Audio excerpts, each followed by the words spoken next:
The outcast who broke an empire. In a brutal northern citadel where rejection meant death, Rhea Varen, the weakest wolf in the pack, was discarded by the Alpha King in front of thousands. She should have died. Instead, something impossible happened. 3 of the king's most feared generals felt their world shatter as a new bond formed, one that shouldn't exist. That single moment turned a rejected runt into the most dangerous threat the kingdom had ever seen. This is her story. Stay until the end to see how she destroys a tyrant and rebuilds everything. Drop a comment with your city if you're watching, and smash that like button. The rain came down like punishment. It hammered the black stone courtyard of Thornhold Citadel, turning the ground into a slick mirror that reflected nothing but gray sky and the faces of thousands who had come to witness what they thought would be a celebration. Instead, they got something else entirely. Rhea Varen stood in the center of it all, soaked to the bone, shivering not from cold, but from the weight of every eye on her. Her dark hair clung to her face in wet strands, and her thin frame looked even smaller under the heavy fur cloak someone had thrown over her shoulders hours ago. It didn't help. Nothing helped. She could smell them, all of them. Fear, disgust, anticipation. The crowd pressed in from all sides, a wall of bodies that stretched from the citadel gates to the base of the stone platform where the Alpha King stood. Darius Thorn. He was massive, even by wolf standards, broad-shouldered, scarred, with eyes like winter steel, and a presence that made grown men step back without thinking. His dark coat was lined with silver thread, and his boots were polished despite the rain. He didn't need to shout to command attention, he just was. And right now he was looking at Rhea like she was a mistake. "Step forward," he said. His voice cut through the rain and the murmuring crowd. Not loud, just absolute. Rhea's legs didn't want to move. Every instinct screamed at her to run, to disappear into the forest beyond the walls and never come back. But there was nowhere to go. The citadel was surrounded by wild lands, territories filled with rogues, exiles, and things worse than wolves.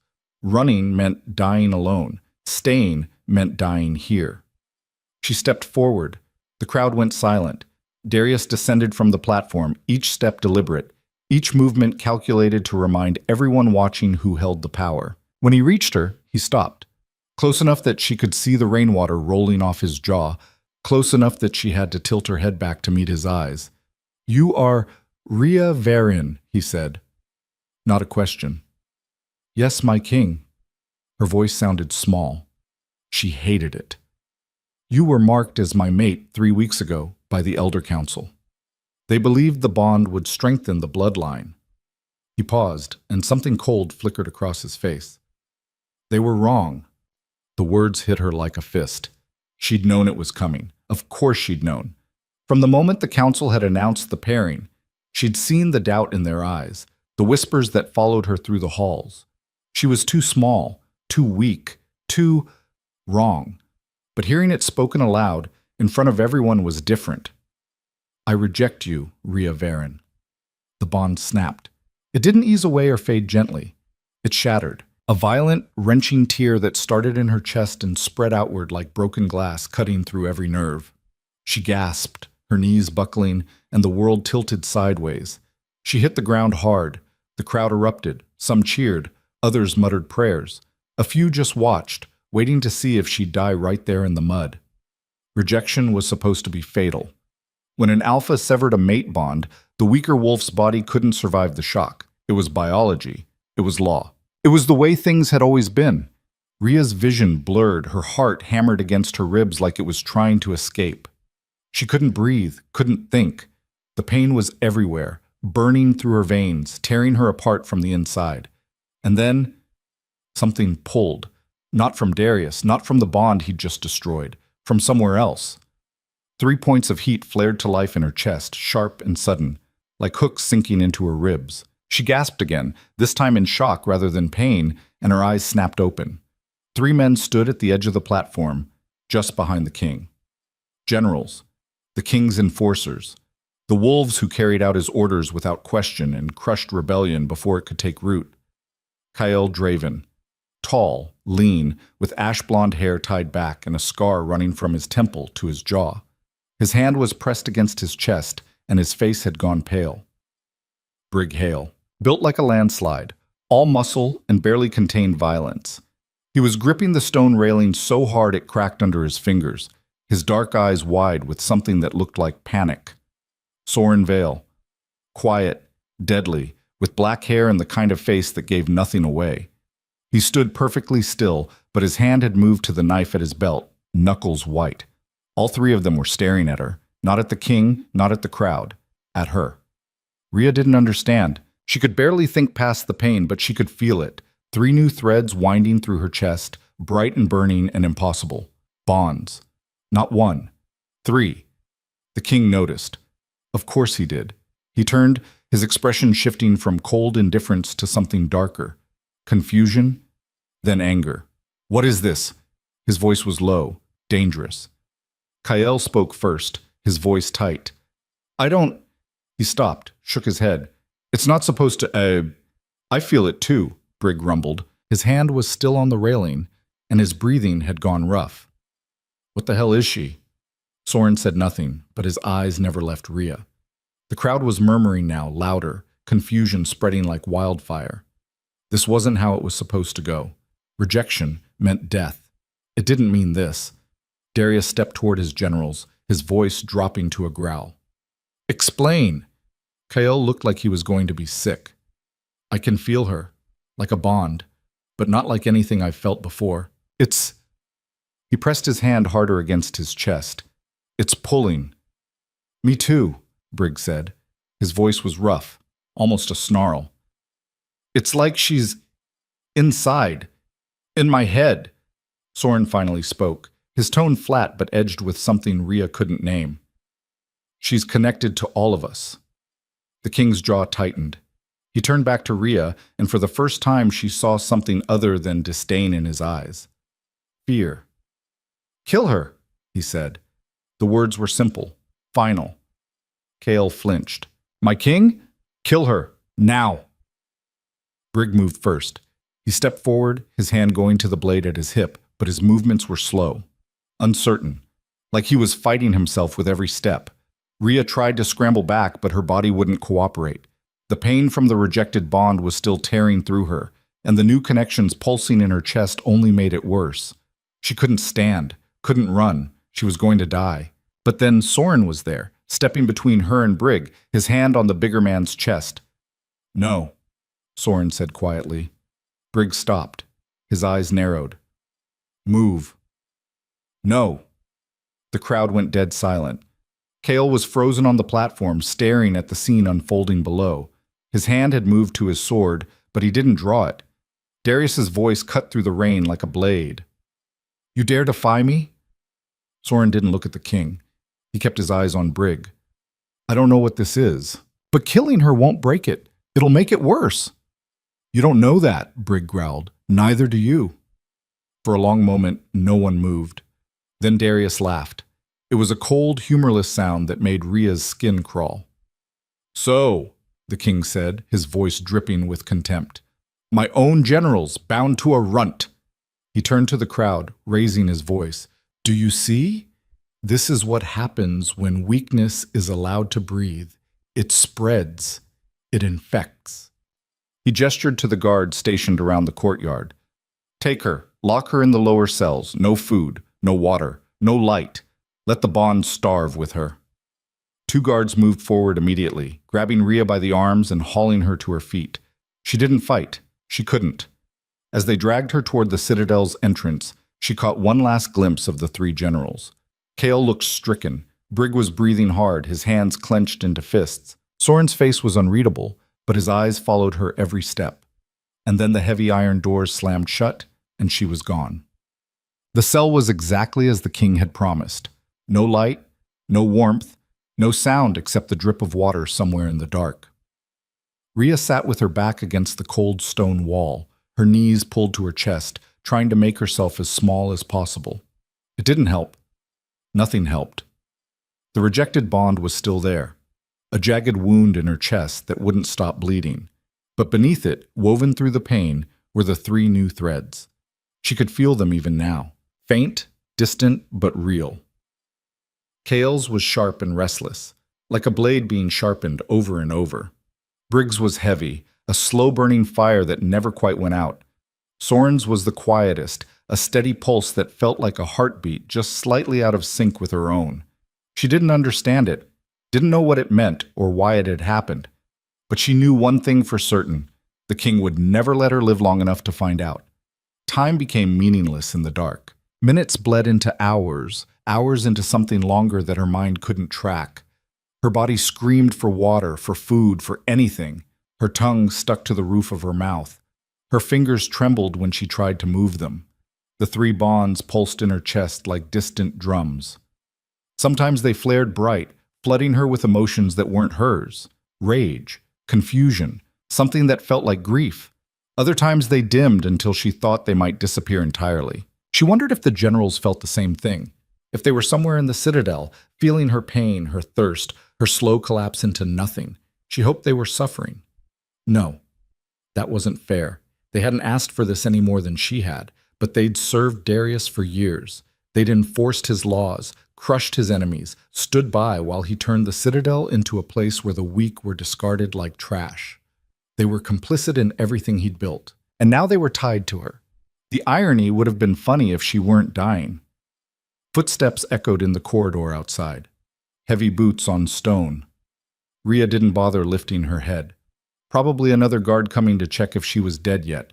She'd stopped reacting to them after the first day, or what she thought was the first day. The door didn't open. Instead, a voice spoke from the other side, low, familiar. "You still alive in there?" "Brig." Rhea's eyes snapped open, though there was nothing to see. "What do you want?" "To know if you're still breathing." "Why? So you can report back to your king?" A pause. Then, "He's not my king anymore."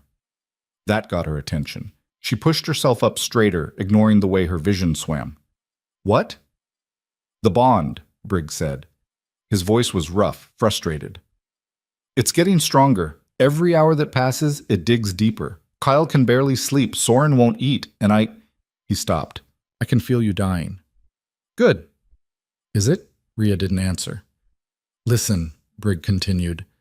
"I don't know what you are, I don't know why this happened, but the king's going to kill you at dawn. He's already given the order." "I know. And you're just going to sit there?" "What else is there?" "Fight," she laughed. It came out as a dry rasp that hurt her throat. "Fight? I can't even stand." "Then we'll carry you." Rhea went still. "We?" Another voice spoke from the corridor. "Kyle, the three of us. We're getting you out." "Why would you do that?" "Because," Soren said quietly, joining the other two, "if you die, we die. The bond doesn't break with death. It drags us down with you." Of course. Self-preservation. She should have known. "So you need me alive," Rhea said. "For now," Kyle admitted, "but that's not the only reason." "What's the other reason?" Silence. Then Briggs spoke again. "Because what he did to you was wrong, and maybe we're tired of pretending it wasn't." The words hung in the dark. Rhea wanted to believe him, wanted to believe that somewhere underneath the loyalty and the violence and the years of service, these men had a conscience. But belief was dangerous. Hope was dangerous. "When?" she asked. 2 hours before dawn," Kyle said. "There's a shift change then. We'll have a window." "And if we're caught?" "Then we die fighting," Soren said simply. Rhea closed her eyes. 2 hours.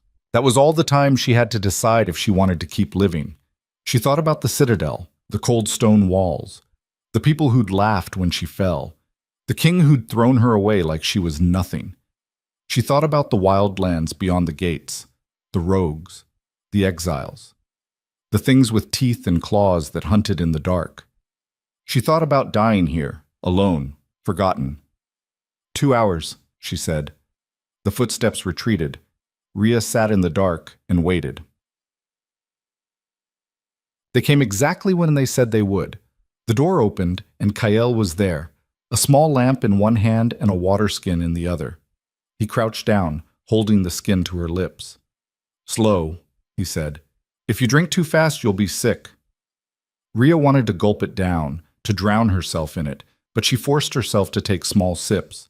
The water was cold and tasted like metal, and it was the best thing she'd ever experienced. When she'd had enough, Kale pulled the skin away and studied her face. "Can you walk?" "I don't know." "Try."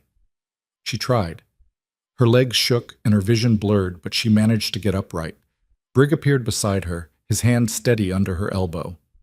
"Lean on me," he said. She wanted to argue, wanted to tell him she could do it herself. But she couldn't, so she leaned. Soren was waiting in the corridor, his eyes scanning both directions. "We've got maybe 10 minutes before the next patrol. Move." They moved. The Citadel was a maze of passages and stairwells, most of which Rhea had never seen. The generals guided her through servant corridors and forgotten halls, always listening, always watching. They passed a window, and Rhea caught a glimpse of the courtyard below. Empty now. The rain had stopped, but the stone was still wet, still dark. "Where are we going?" she whispered. "East Gate," Kael said. "It's the least guarded." "Why?" "Because it opens onto the worst part of the wildlands. No one uses it." "Great." They descended another stairwell, this one narrow and steep. Rhea's legs nearly gave out halfway down, but Brig caught her before she fell. "Almost there," he muttered. The east gate was smaller than she'd expected, just a heavy wooden door reinforced with iron, set into the outer wall. 2 guards stood watch, their backs to the corridor. Soren moved first. He was fast, faster than Rhea would have thought possible. One moment he was beside her, the next he was behind the first guard, his knife against the man's throat. "Don't," Soren said quietly. The guard froze.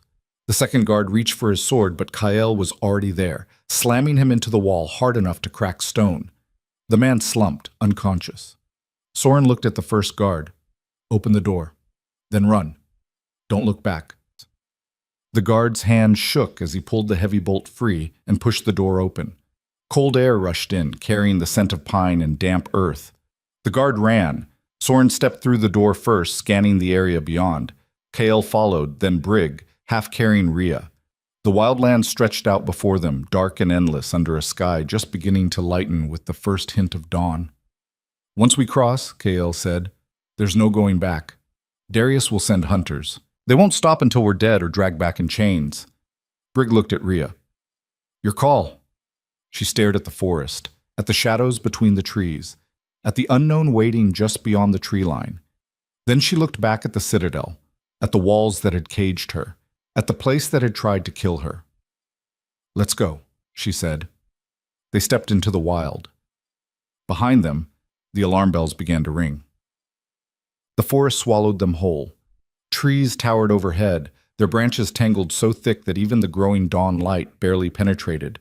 The ground was soft with moss and fallen needles, muffling their footsteps, but Rhea could hear other sounds, rustling in the underbrush, the distant cry of something that wasn't quite a bird.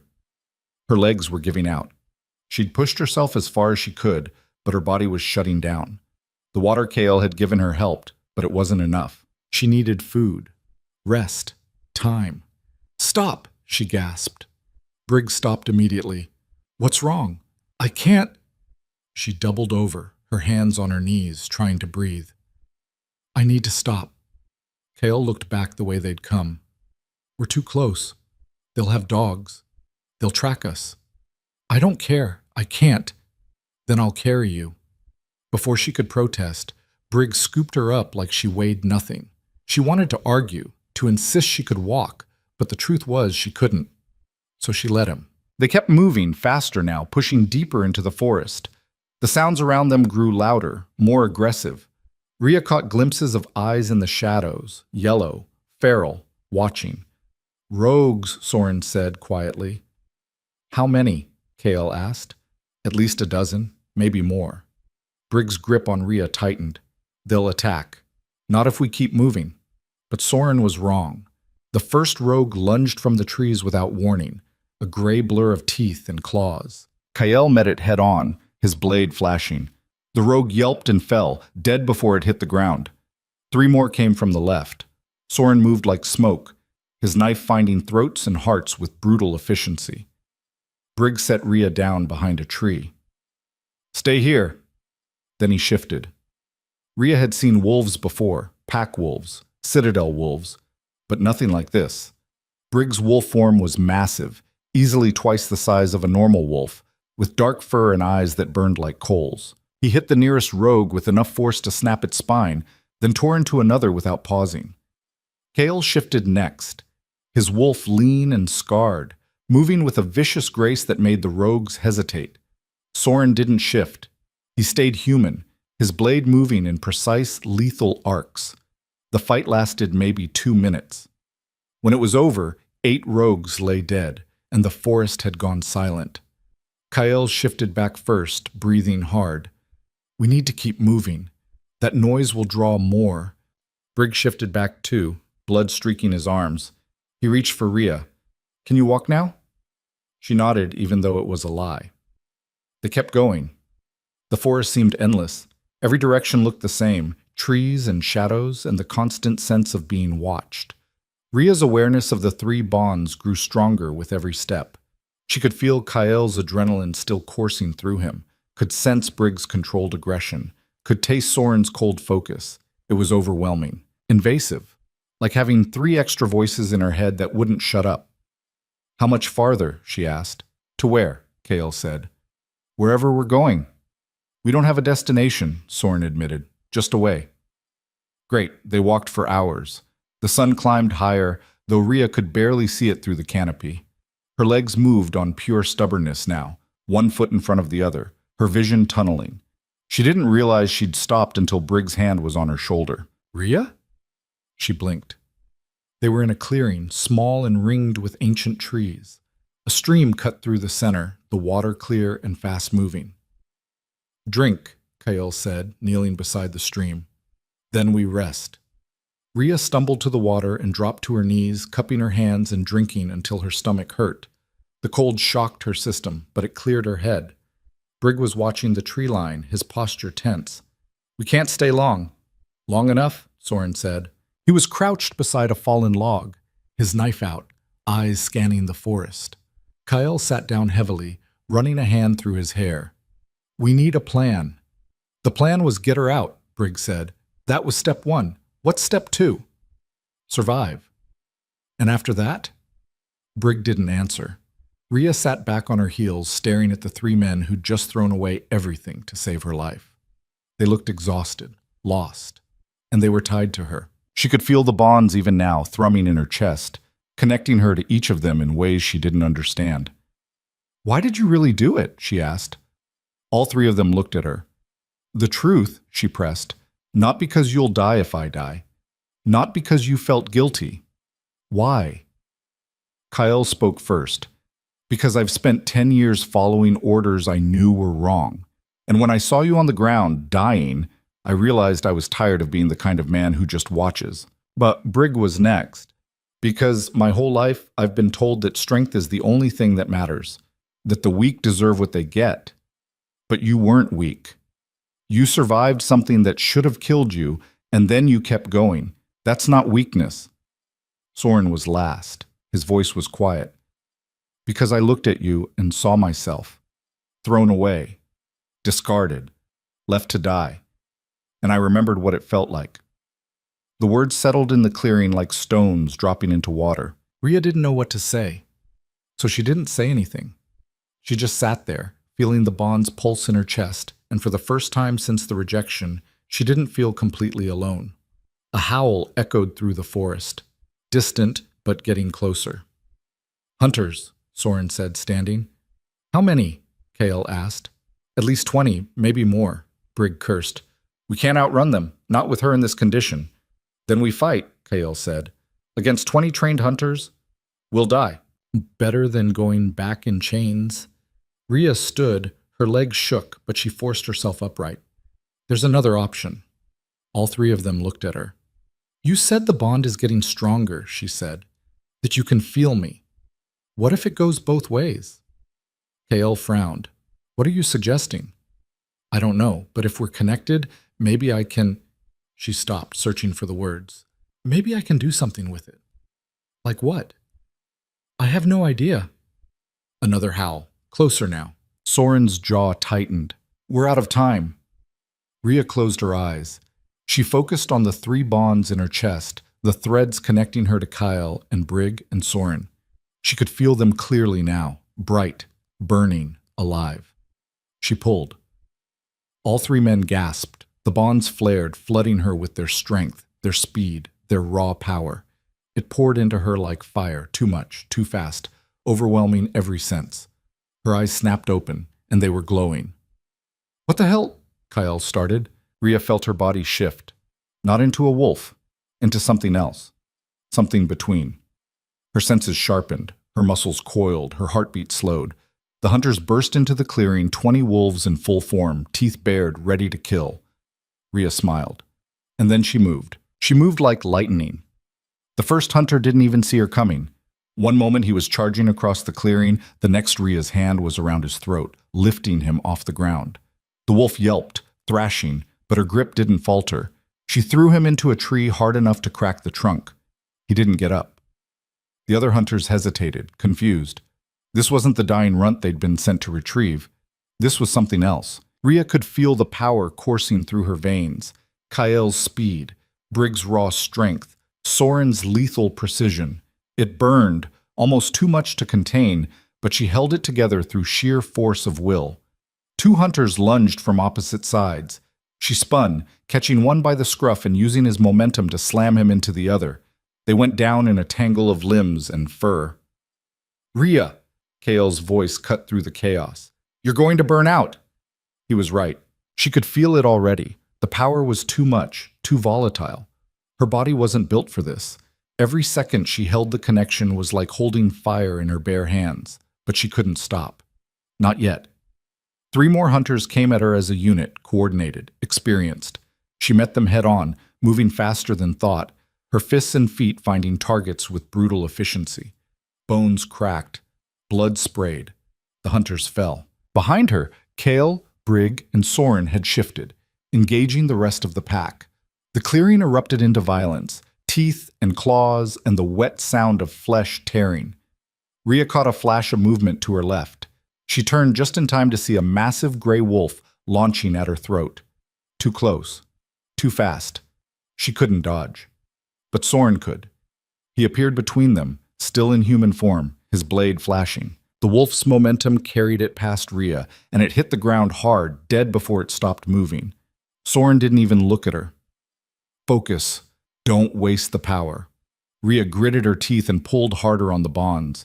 Kale's wolf tore through 2 hunters at once, his movements almost too fast to track. Brig's massive form crushed another beneath his weight, his jaws closing around its throat. The hunters broke. The remaining wolves scattered into the forest, their howls fading into the distance. The clearing went silent except for the sound of heavy breathing and the stream still flowing, indifferent to the carnage. Rhea released the bonds. The power snapped back like a rubber band, and she collapsed. Her knees hit the ground, and she would have fallen on her face if Brig hadn't caught her. He'd shifted back, blood streaking his bare chest, his hands steady as he lowered her to the ground. "Easy," he said. "Just breathe." She tried.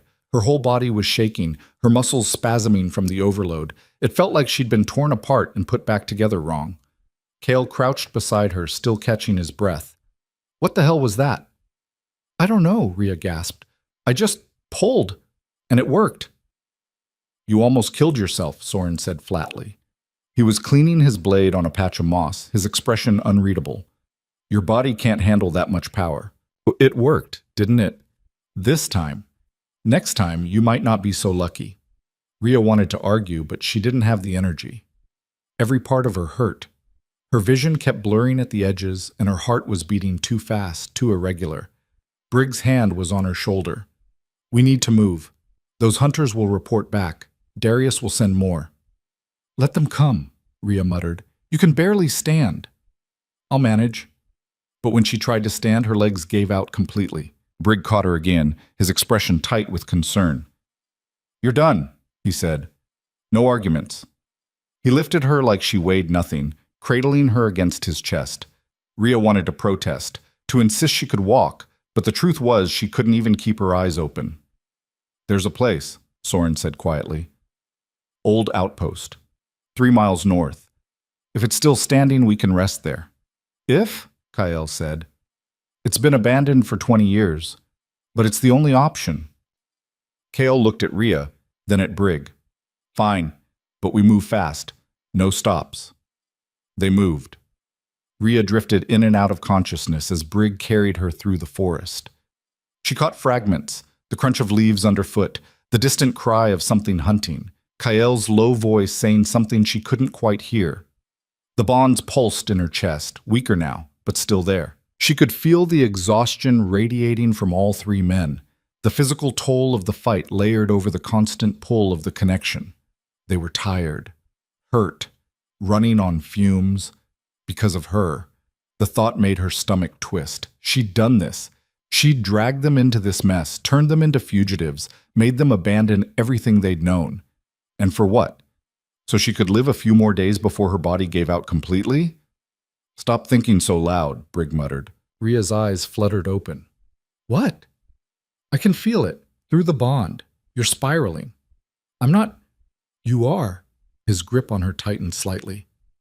And you need to stop. We made our choice. You didn't force us. Didn't I? No. She wanted to believe him, but the guilt sat heavy in her chest right alongside the bonds. They reached the outpost just as full dark settled over the forest. It was less of an outpost and more of a ruin. The stone walls were crumbling, the roof half collapsed, and the door hung crooked on rusted hinges. But it was shelter, and right now that was all that mattered. Kale went in first, checking for threats. He emerged a moment later. Clear, barely, but clear. Brig carried Rhea inside and set her down against the least damaged wall. The interior was a single room, maybe 20 feet across, with a fireplace that looked like it might collapse if anyone breathed on it too hard. Soren was already gathering wood from the surrounding forest. Kale knelt beside the fireplace, examining it. Think it'll hold? Brig asked. Guess we'll find out. 20 minutes later, they had a fire going. It was small, barely enough to push back the cold, but it was something. The warmth felt like a miracle against Rhea's skin. Soren produced a rabbit from somewhere. Rhea hadn't even seen him hunt, and began preparing it with quick, efficient movements. The smell of cooking meat made her stomach clench with hunger. When did you last eat? Kael asked her. Rhea had to think about it. 4 days, maybe 5. That explains a lot. When the rabbit was ready, Soren divided it into 4 portions. Rhea's was the largest, though she noticed all 3 men eating less than they should. I can share, she said. Eat, Brig said. You need it more than we do. She ate. The meat was tough and gamey, but it was the best thing she'd ever tasted. She forced herself to go slow, to let her shrunken stomach adjust, but it took everything she had not to devour it in seconds. As they ate, an uneasy silence settled over the group. The fire crackled. Outside, the forest was alive with sounds, rustling, distant howls, the occasional snap of a branch. Finally, Kael spoke. We need to talk about what happens next. Next is we survive, Brig said. And then what? We can't run forever. Darius won't stop. He'll send every hunter he has. He'll burn the entire forest if he has to. So what are you suggesting? I'm suggesting we need a plan beyond keep moving. Soren was leaning against the wall, his eyes half closed. The bond, he said quietly. That's the key. What about it? Rhea asked. What you did today, pulling power from all of us at once. That's not normal. That shouldn't be possible. But it is. Which means you're not normal either. Soren's eyes opened, focusing on her. The question is why? Rhea shook her head. I don't know. I'm nobody. Just a runt who got lucky. Luck doesn't create bonds, Kael said. Especially not bonds like this. There has to be a reason. Then what is it? None of them had an answer. They sat in silence for a long moment, the firelight casting shifting shadows on the crumbling walls. My grandmother used to tell stories, Brig said suddenly. All eyes turned to him. About the old bloodlines, the ones from before the citadels, before the packs consolidated. She said there were wolves who could bond with multiple mates, who could share power across a network. Legends, Kael said. Maybe. Or maybe not. Brig looked at Rhea. She called them conduits, said they were rare, dangerous, that the first kings hunted them down because they threatened the hierarchy. You think I'm one of these conduits? I think it's possible. Soren leaned forward. If that's true, if you can really bond with multiple wolves and share power between them, then you're not just a threat to Darius. You're a threat to every alpha in the frontier. Great, Rhea muttered. Just what I needed. It also means you're valuable, Kael said. Extremely valuable. If you can do what Brig's grandmother described, you could create an army. A real one. Not bound by pack law or territory, but by choice. I can barely control the 3 bonds I have. How am I supposed to create an army? You learn. Learn how? There's no one left to teach me. You said they were all hunted down. Then you figure it out yourself. Rhea laughed bitterly. You make it sound so easy. I'm not saying it's easy. I'm saying it's possible. And right now, possible is all we've got. The fire popped, sending up a shower of sparks. Rhea stared into the flames, her mind racing. An army. The idea was insane. She could barely keep herself alive, let alone bond with dozens of wolves. But the alternative was running until Darius caught them. And he would catch them. Eventually. How long do I have? She asked quietly. Soren understood immediately. Before your body gives out? Hard to say. Days. Maybe a week if you're careful. And if I keep using the power like I did today? Hours. Perfect. So I have a week to figure out how to control something that shouldn't exist or I die. Essentially, Rhea closed her eyes. The bonds pulsed in her chest, steady and insistent. She could feel Kael's determination, Brig's quiet strength, Soren's cold calculation. They believed she could do this, or at least they were willing to pretend they did. She opened her eyes. Okay, then teach me. Kael raised an eyebrow. Teach you what? Everything. How to fight, how to hide, how to survive out here. If I'm going to last more than a week, I need to be more than just a vessel for borrowed power. Brig and Soren exchanged a look. It's going to hurt, Brig warned. Everything hurts already. This will be worse. I don't care. Kael studied her for a long moment, then nodded. We start at dawn. They slept in shifts. Brig took first watch, then Soren, then Kael. Rhea tried to sleep, but her mind wouldn't shut off. Every time she closed her eyes, she saw the courtyard, felt the bond breaking, heard the crowd's laughter. She wondered if it would ever stop haunting her. When dawn finally came, pale and gray through the broken roof, Kael shook her awake. Up, he said. Time to work. Her body protested every movement, but she forced herself to stand. Outside, the forest was shrouded in mist, the trees like ghosts in the half-light. Kael led her to a small clearing near the outpost. Brig and Soren followed, watching. First lesson, Kael said. You need to learn how to hide your scent. Right now, every wolf within 5 miles can smell you. That makes you easy to track. How do I hide it? Control, focus. You have to pull your scent inward, make yourself invisible to other wolves. He demonstrated, and Rhea watched as his scent, sharp and metallic, seemed to fade, becoming almost undetectable. She tried. Closed her eyes, focused on pulling everything inward. Nothing happened. Try harder, Kael said. She tried again, still nothing. You're thinking too much. It's instinct, not thought. Feel it, don't force it. Easy for him to say. She spent the next hour trying and failing. Frustration built in her chest, hot and tight. The bonds pulsed, feeding her emotions back to the 3 men, which only made it worse. Finally, just when she was about to give up, something shifted. She felt her scent pull inward, condensing, hiding. There, Kael said. Hold it. She held it for maybe 10 seconds before it slipped away. But it was a start. Again, Kael said. They worked until midday. By the time they stopped, Rhea could hold her scent hidden for almost a minute at a time. It wasn't much, but it was progress. Next lesson, Brig said, stepping forward. Hand-to-hand combat. Rhea's stomach sank. You're going to hit me. I'm going to teach you how to not get hit. There's a difference. There wasn't. For the next 2 hours, Brig put her through a brutal crash course in close-quarters fighting. He showed her how to use her smaller size to her advantage, how to target weak points, how to turn an opponent's strength against them. And yes, he hit her. A lot. By the time they finished, Rhea was covered in bruises and barely standing. But she'd managed to land a hit on him. Just one, a lucky strike to the ribs. and the look of surprise on his face made every bruise worth it. "Not bad," he admitted grudgingly. "I hate you," Rhea gasped. "You'll thank me later." Soren's lesson was different. He didn't hit her or make her practice techniques. Instead, he sat her down and taught her about the forest. "The wild lands will kill you faster than any wolf if you don't respect them," he said. "You need to know what's safe to eat, what's poisonous, where to find water, how to read tracks." He showed her plants she'd never seen before, explained which berries would sustain her and which would stop her heart. He taught her how to tell the difference between wolf tracks and bear tracks, how to spot a rogue's den, how to move quietly through undergrowth. It was overwhelming, but Rhea absorbed every word. This was survival. This was staying alive. By the time they returned to the outpost, the sun was setting and Rhea could barely move. Every muscle screamed, her head pounded.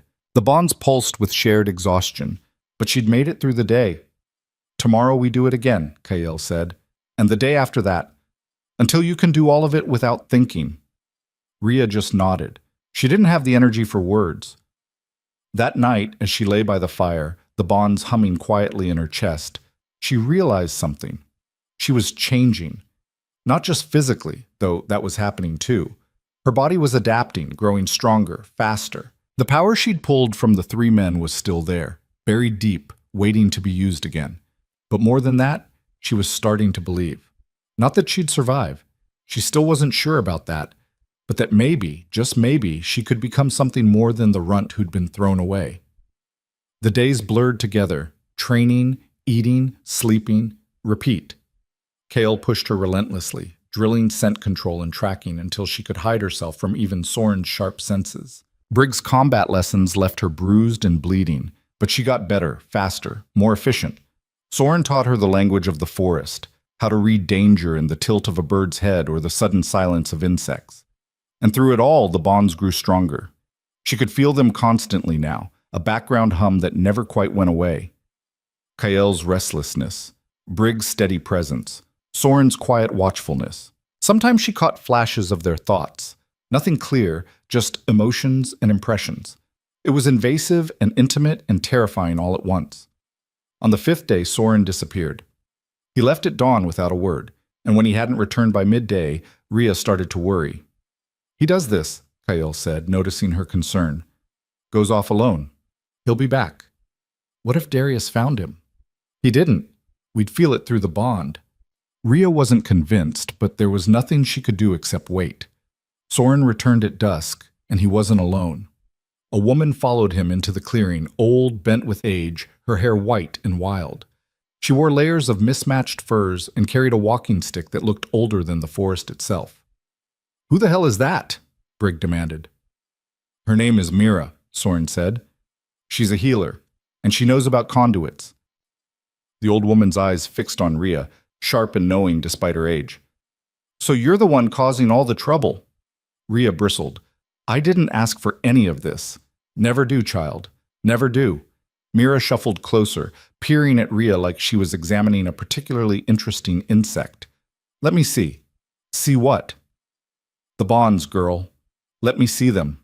Before Rhea could ask how, Mira's hand shot out and pressed against her chest. Heat flared, sudden and intense, and Rhea gasped as the bonds lit up like fire. Mira's eyes widened. "3 already, and you're still standing. Remarkable."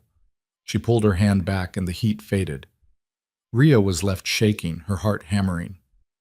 "What are you?" Kael asked the old woman. "Someone who remembers things better forgotten." Mira looked at each of them in turn. "You're bound to a conduit, a real one. I haven't seen one in 60 years, thought they were all gone." "Can you help her?" Soren asked. "Help her what? Survive? Control it? Those are very different things." "Both," Rhea said. "I need both." Mira cackled. "Ambitious, I like that." She settled onto a rock, her old bones creaking. The conduit bloodline was hunted to extinction for a reason. They were too powerful, too unpredictable. One conduit could bond with dozens of wolves, create armies that answered to no king. Brig mentioned that, Rhea said. "Did he mention the cost?" Mira's eyes glittered. "Every bond drains you. Your life force, your essence, whatever you want to call it, The more bonds you create, the faster you burn out. Most conduits didn't live past 30. Ria's stomach dropped. 30? If they were lucky. Some lasted less than a year after manifesting. Kale stepped forward. There has to be a way to control it, to make it sustainable. There is, Mira said, but it requires discipline, training, and most importantly, balance. You can't just pull power from your bonds. You have to give back. How? Ria asked. Through the connection. Right now, you're a drain on these three. You pull their strength to survive, but if you learn to push power back, to create a cycle instead of a one-way flow, you can sustain the bonds indefinitely. Can you teach me? Mira was silent for a long moment, her gaze distant. Finally, she sighed. I can try. But I'm old, girl. I don't have much time left. If you're going to learn, you need to learn fast. How fast? Days. Maybe a week. The same timeline Soren had given her. Then we start now, Ria said. Mira smiled, showing teeth that were surprisingly sharp. Good. Let's see if you're worth the trouble. The training that followed made everything before seem easy. Mira didn't coddle her. She pushed Ria to her absolute limits, forcing her to hold connections with all three men simultaneously while performing complex mental exercises. It was like juggling knives while running uphill. Ria failed, repeatedly. Each failure sent backlash through the bonds, making all four of them gasp with pain. Kyle got nosebleeds. Briggs' hands shook. Soren's vision blurred, but Ria kept trying. On the third day, something clicked. She was sitting in the center of the clearing, eyes closed, holding the three bonds open. Mira was talking, her voice a constant drone of instructions, but Ria had stopped listening. Instead, she focused on the connections themselves. They weren't just threads, they were living things, pulsing with shared life. And if she concentrated, she could feel where they connected to each man. Not in their chests like hers, but deeper. In that place where instinct lived, where the wolf and the human were one. She reached out through the bond to Kyle and pushed. Just a little. Just a trickle of energy, barely more than a breath. Kale gasped. What did you just... Again, Mira commanded. Ria pushed again, this time to Brig. The big man's eyes widened, and for a moment she felt his exhaustion ease, replaced by a surge of vitality. Yes, Mira hissed. Now the third. She pushed to Soren, and the cycle completed. Energy flowed from her to them and back again, a closed loop that sustained itself. For the first time since the bonds had formed, Ria didn't feel like she was drowning. Hold it, Mira said. As long as you can. Ria held it for 5 minutes before the strain became too much, and the cycle collapsed. But it was enough. You did it, Kyle said, and there was something like awe in his voice. Mira nodded approvingly. Not bad, child. Not bad at all. Practice that until it's second nature. Once you can maintain the cycle without thinking, you'll be ready for more bonds. More? Ria asked weakly. Did you think 3 was the limit? Mira cackled. You're a conduit, girl. You could bond with 100 wolves if your body could handle it. The thought was terrifying and exhilarating in equal measure. Over the next 2 days, Ria practiced the energy cycle until she could maintain it in her sleep. And Mira taught her other things too. How to sense potential bonds before they formed, how to sever connections cleanly if necessary, how to use the network to communicate across distances. It was overwhelming, but Ria absorbed it all with desperate intensity. On the 7th day, Mira announced she was leaving. You've learned what I can teach in the time we have, she said. The rest you'll have to figure out yourself. Wait, Ria said. There's so much I still don't know. There always will be. That's the nature of power like yours. It grows with you, changes with you. No one can predict where it will lead.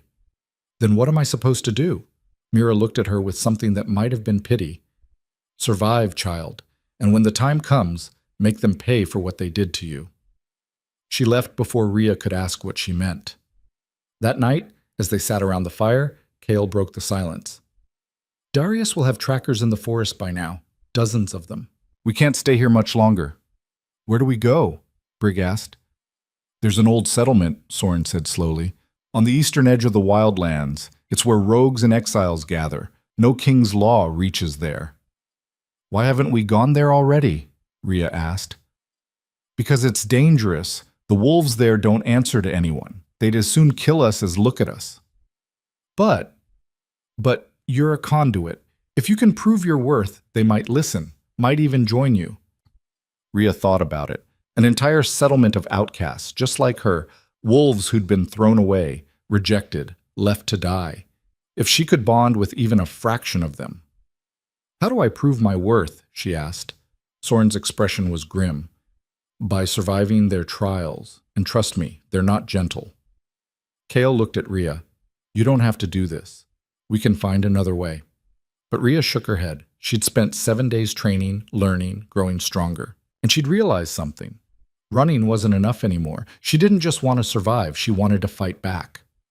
We go to the settlement, she said, and I'll pass whatever trials they throw at me. Brig grinned. Now you're talking. They left at dawn, moving fast through the forest. Rhea's training showed in every step. She moved quietly now, her scent hidden, her senses attuned to the world around her. The bonds pulsed steadily in her chest, the energy cycle flowing between all 4 of them. She felt strong, ready.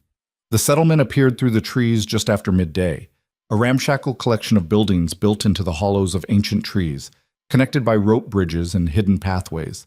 And standing at the entrance, waiting for them, was a massive wolf with scars crisscrossing his gray fur. He shifted as they approached, revealing a man who looked like he'd been carved from stone and violence. I'm Rask, he said, and you're either very brave or very stupid to come here. Rhea stepped forward, meeting his eyes. I'm Rhea Varen, and I'm here to offer you a choice. Rask's laugh was like gravel grinding together. A choice? What kind of choice? Join me. Bond with me. And together we'll burn down every king who ever threw us away. The silence that followed was absolute. Then Rask smiled, and it was the most dangerous thing Rhea had ever seen. Prove you're worth bonding with, he said. Survive the gauntlet, then we'll talk. The gauntlet wasn't a place. It was a trial by fire, and Rhea could smell the violence before she even saw it. Rask led them deeper into the settlement, past hollowed trees filled with watching eyes and rope bridges that swayed dangerously with every step. The wolves here were different from Citadel wolves, scarred, lean, with the kind of hunger that came from surviving where survival wasn't guaranteed. They looked at Rhea like she was prey. The rules are simple, Rask said, stopping in a clearing ringed by makeshift stands carved into the tree trunks. Dozens of wolves had already gathered, perched above like vultures waiting for something to die. You fight 3 challengers. You don't have to win. You just have to survive. And if I do, then we'll consider your offer. Brig stepped forward, his voice a low growl. She's barely recovered. This isn't fair. Rask's smile was all teeth. Life isn't fair. She should know that better than anyone. Rhea put a hand on Brig's arm. I can do this. You don't have to prove anything to these. Yes, I do. She met his eyes. If I want them to follow me, I need to show them I'm worth following. Kael moved beside her, his voice quiet. Use the bonds if you need to. Don't die trying to be a hero. I'll try not to. Soren said nothing, but she felt his concern through the bond, sharp and tight. Rask gestured to the center of the clearing. Step forward, conduit. Let's see what you're made of. Rhea walked into the circle. The ground was packed dirt, stained dark with old blood. Above, the crowd had grown. She counted at least 50 wolves now, maybe more, all of them watching, waiting. A door carved into one of the massive trees swung open. The first challenger stepped out. He was huge, not as big as Brig, but close. Muscles layered on muscles, covered in scars that told stories of dozens of fights. He didn't shift, didn't need to. The message was clear. He was going to beat her with his bare hands. Name's Tor, he said, cracking his knuckles. Nothing personal, Runt, just business. Rhea didn't bother responding. She fell into the stance Brig had drilled into her over the past week, weight balanced, hands up, eyes tracking every micro movement. Tor charged. He was fast for his size, closing the distance in 3 strides. His fist came at her head like a hammer. Rhea ducked, feeling the air displacement as his knuckles passed inches from her skull. She drove her elbow into his ribs, putting her whole body behind it. Tor grunted but didn't slow. He grabbed for her, his hands like vices. She slipped sideways, using his momentum against him the way Brig had taught her. Her foot hooked behind his ankle and she shoved. Tor stumbled but didn't fall. He spun, faster than something that big should move, and his backhand caught her across the face. Rhea's world exploded into stars. She hit the ground hard, tasting blood, her vision swimming. The crowd roared. Through the bond, she felt Kale's surge of alarm, Brig's barely contained rage, Soren's cold calculation telling her to get up, move, don't stop moving. Tor was coming at her again. Rhea rolled, barely avoiding his boot as it slammed into the dirt where her head had been. She scrambled to her feet, spitting blood. Not bad, Tor said, but not good enough. He came at her again, relentless. Rhea gave ground, blocking what she could, dodging what she couldn't. Every hit that landed felt like getting struck by a boulder. Her ribs screamed, her arms went numb, but she didn't go down. She waited, watched, looking for the opening Brig had sworn would come. There. Tor overextended on a right hook, his weight too far forward. Rhea stepped inside his guard and drove her knee into his groin with everything she had left. Tor's eyes bulged. He dropped like a stone. The crowd went wild, half cheering, half jeering. Rhea stood over him, gasping, every part of her body screaming. "First trial complete," Rask called out. "Round 2. "What?" Rhea wheezed. "I need no rest. That's not how this works." The second door opened. This time, 2 wolves padded out. Not humans, full wolf form, sleek, scarred, with eyes that gleamed with intelligence and malice. They circled her, perfectly coordinated. Rhea's heart hammered. She couldn't fight 2 wolves at once, not in her current state. She could barely stand. The bonds pulsed in her chest, offering power. All she had to do was pull. But if she pulled, she'd burn out. Mira's warning echoed in her mind. And if she burned out here, she was dead. The wolves attacked simultaneously. Rhea threw herself sideways, feeling teeth snap closed where her leg had been a moment before. She rolled to her feet and immediately had to dodge again as the second wolf came at her throat. She couldn't win this with strength or speed. She needed something else. The bonds weren't just for pulling power. Mira had taught her that. They were connections. Links between minds. What if... Rhea didn't let herself finish the thought. She just acted. She opened herself to the bonds completely, not pulling power, but reaching out through the connections, feeling for something beyond Kale, Brig, and Soren. And she found it. The 2 wolves attacking her weren't bonded to anyone. They were rogues, outcasts, alone. But that loneliness was a wound, raw and bleeding, and Rhea could feel it like it was her own. She pushed against it, not with force, with understanding. One of the wolves hesitated, its head tilting, confused. Rhea pushed harder, letting her own pain flow through the nascent connection. The rejection, the abandonment, the desperate struggle to survive. The wolf whimpered. The second wolf attacked while its partner was distracted, going for Rhea's throat. She couldn't dodge in time, but the first wolf could. It slammed into its companion mid-leap, and the 2 went down in a snarling tangle of fur and teeth. The crowd fell silent. Rhea stood there, breathing hard, blood dripping from a dozen cuts, and stared at the wolves. The first one had stopped fighting. It was looking at her now, something new in its eyes. Recognition. "What did you do?" Rask's voice cut through the silence. Rhea turned to face him. "What I was born to do." She reached out through the fragile connection she'd just formed and pulled, not power, but intent. The wolf padded toward her, ignoring the snarls of its companion, and sat at her feet. "I bonded with it," Rhea said, without asking, without forcing, because it wanted to. The settlement erupted. Wolves shifted, voices raised, some in anger, some in awe. Rask's expression was unreadable as he descended from his perch. "That's not possible," he said, "but bonds don't form that fast." They do if both sides are willing." Rhea met his eyes, refusing to back down despite her exhaustion. "Your people are lonely, abandoned, just like me, and I can give them something the kings never could, choice." Rask studied her for a long moment. Then he looked at the wolf sitting beside her. "Is this true? You chose her?" The wolf's response was to press closer to Rhea's leg. Rask's jaw tightened. "One more trial. If you survive it, You'll have earned your chance. Well, what's the third trial? He smiled, and it wasn't friendly. Me. The crowd went absolutely feral with excitement. Wolves howled, stomped, the noise deafening. Apparently this didn't happen often. Kael's voice cut through the bond. Rhea, don't. You can't fight him. I know what he is. She could feel it just by looking at him. Rask wasn't just strong. He was old, experienced, and he'd survived things that would have killed normal wolves a dozen times over. But she didn't have a choice. I'm ready, she said. Rask shifted. His wolf form was massive, gray and scarred, with eyes that burned like embers. He was easily twice the size of a normal wolf, his muscles rippling under his pelt as he stalked toward her.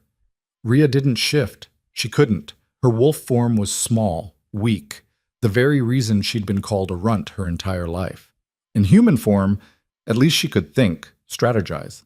Rask circled her, taking his time, savoring it. Then he attacked. He moved like lightning. Rhea barely got her arms up before his jaws closed around her forearm. The pain was instant and overwhelming. She felt bones crack. She screamed. Through the bond, she felt Brig try to charge forward, felt Kyle hold him back, felt Soren's cold voice cutting through the panic. She needs to do this alone. Rask shook her like a rag doll, then released. Rhea flew backward, slamming into the dirt. Her arm was useless, hanging at a wrong angle, blood pouring from the puncture wounds. She tried to stand. Her legs wouldn't cooperate. Rask patted closer, and she could swear he was smiling. This was it. She was going to die here, in this forgotten settlement, for wolves who didn't even know her name. The 4 bonds in her chest pulsed. Kael, Brig, Soren, and the new one, fragile and uncertain. And suddenly Rhea understood. She'd been thinking about this all wrong. The bonds weren't just connections. They were a network. And networks didn't just transfer power. They amplified it. She reached out to all 4 bonds at once and pulled. But this time, she didn't just pull power. She pulled everything. Memories, skills, instincts. The collective knowledge of 3 trained warriors and 1 rogue survivor. The bonds blazed. Kael's speed flooded her muscles. Brig's strength reinforced her bones. Soren's precision sharpened her senses. And the rogue wolf's pure, desperate will to survive locked into place like armor around her heart. Rhea's eyes snapped open, glowing with an otherworldly light. She stood, her broken arm already healing, the bones grinding back into place with a sickening crunch. The pain was there, but distant, manageable. Rask's ears flattened. He'd seen a lot in his life, but he'd never seen this. Rhea moved. She was on him before he could react. Her fist, reinforced with borrowed strength, slamming into his jaw hard enough to snap his head sideways.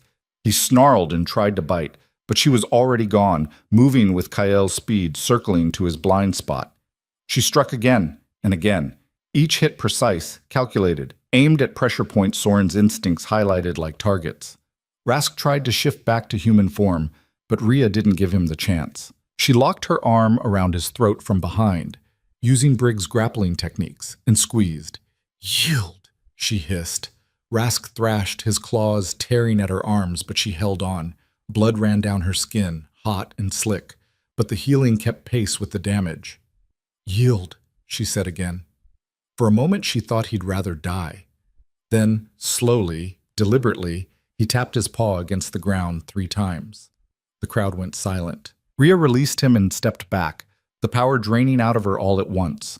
She swayed, nearly fell, but forced herself to stay upright. Rask shifted back to human form, rubbing his throat. Blood trickled from his mouth. He stared at her with something between fury and respect. You're insane, he said. Probably. You almost killed me. You were trying to kill me first. He laughed.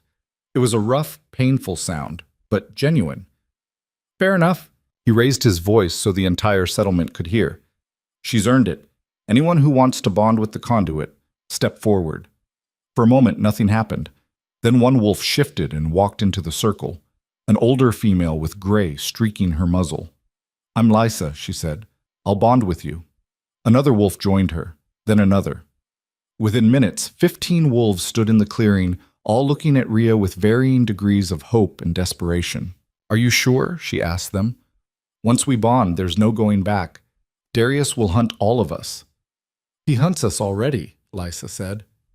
At least with you, we can hunt him back. Rhea looked at Kyle, Brig, and Soren. They nodded. She turned back to the waiting wolves and opened herself to the bonds. The connections formed one by one, each different, each unique. Some were strong and immediate, others tentative, uncertain, but they all held. By the time the last bond snapped into place, Rhea had 19 wolves connected to her through the network, their strength and skills and memories flowing through the connections like water through a web. It should have killed her. Mira had said most conduits couldn't handle more than a dozen bonds, but Rhea had figured out the secret, the energy cycle. Instead of draining her bonded wolves, she pushed power back to them, creating a closed loop that sustained itself. The more bonds she added, the stronger the cycle became. She was no longer a runt surviving on borrowed strength. She was something new, something the frontier had never seen before. A collective. Rask approached her, his expression serious. "You've got your army. What now?" Rhea was about to answer when she felt it, a spike of alarm through the bonds, not from any of the newly bonded wolves, from Soren. She turned just as he burst into the clearing, his face pale. "They're here," he said. "Darius sent his entire force, at least 200 soldiers. They're surrounding the settlement right now." The crowd erupted into chaos. Wolves shifted, shouted, some bolting for the trees immediately. "How long do we have?" Rask demanded. "Minutes. Maybe less." Rhea's mind raced. 200 trained soldiers against 19 newly bonded wolves in a settlement of rogues who'd never fought as a unit. The math was brutal. They couldn't win a straight fight, but they didn't need to win. They just needed to survive long enough to escape. "Listen to me," Rhea said, projecting her voice across the clearing. The authority in it surprised even her. "We split into 3 groups. Rask, take the western route with anyone who can't fight. Get them out. Kyle, you take the eastern path. Draw some of the soldiers away." "What about you?" Kyle asked. "I'm going north, right through the center of their formation. That's suicide. That's the point. I'm what they want. If I make myself a target, they'll focus on me and leave the others alone." Brig grabbed her arm. "You can't face 200 soldiers alone." "I won't be alone." Rhea looked at the 19 bonded wolves around her. "I'll have them, and through the network I'll have all of you. It's not enough. It has to be." Before anyone could argue further, horns blared from the forest. The king's forces were moving in. "Go," Rhea commanded. "Now." The settlement exploded into motion. Wolves scattered in every direction, some shifting, some staying human, all moving with desperate speed. Rask grabbed Rhea's shoulder before he left. "If you survive this, you'll have proven you're more than just talk. But if you die, I'm coming back to your corpse and telling you I told you so. I'll try to avoid that." He grinned and vanished into the trees, with 30 rogues trailing behind him. Kyle, Brig, and Soren moved to leave with their assigned groups, but Rhea stopped them through the bond. "Stay close," she said silently, the words traveling through the network. "I'm going to need you." She felt their acknowledgement, then they were gone, melting into the forest. Rhea stood alone in the clearing with her 19 bonded wolves. Some were shifted, some were human, all of them were terrified. She didn't blame them. "We're not fighting to win," she told them. "We're fighting to buy time. Hit fast, hit hard, and don't stop moving. Trust the network, trust each other, and trust me." Through the bonds, she felt their fear transform into something harder, determination. The first soldiers crashed through the tree line. Rhea smiled, and then she unleashed hell. The network lit up like a sun. Power flowed between all 19 bonds simultaneously, creating a feedback loop of amplified strength. Rhea could feel every wolf's position, every heartbeat, every thought. They moved as one. The bonded wolves hit the soldiers like a tidal wave. They didn't fight fair, they didn't fight clean, they fought to survive. Rhea was at the center of it all, directing the chaos through the bonds, showing targets, coordinating strikes, pulling wolves back before they got overwhelmed. She'd never felt anything like it. It was intoxicating and terrifying, and she could feel herself burning through energy at an unsustainable rate. But she held on. A soldier came at her with a sword. She dodged, grabbed his wrist, and broke it with a twist that Brig's muscle memory supplied. Another came from behind. She felt him through the network before he arrived and kicked backward without looking, catching him in the chest. Around her, the bonded wolves fought with a coordination that shouldn't have been possible. They covered each other's weaknesses, shared strength when one faltered, operated like a single organism with 20 bodies. The soldiers hesitated. This wasn't what they'd expected, but there were too many of them. For every soldier that fell, 2 more took his place. The bonded wolves were getting tired, taking wounds that the healing couldn't keep up with. Rhea felt one bond wink out as a wolf went down, then another. 17 left. Fall back, she commanded through the network. North, through the trees. They retreated in a controlled chaos, fighting every step of the way. Rhea stayed at the rear, covering them, taking hits meant for others. An arrow punched through her shoulder. She snapped the shaft off and kept moving. A blade opened a gash across her ribs. She ignored it. They broke through into deeper forest, and for a moment Rhea thought they might actually make it. Then the soldiers in front of them stepped aside, and she saw what they'd been hiding. Darius himself stood blocking the path, flanked by 50 of his personal guard. And chained beside him, beaten and bloody, were Kyle, Brig, and Soren. Rhea's world stopped. "Hello, Rhea," Darius said, his voice cold and smooth.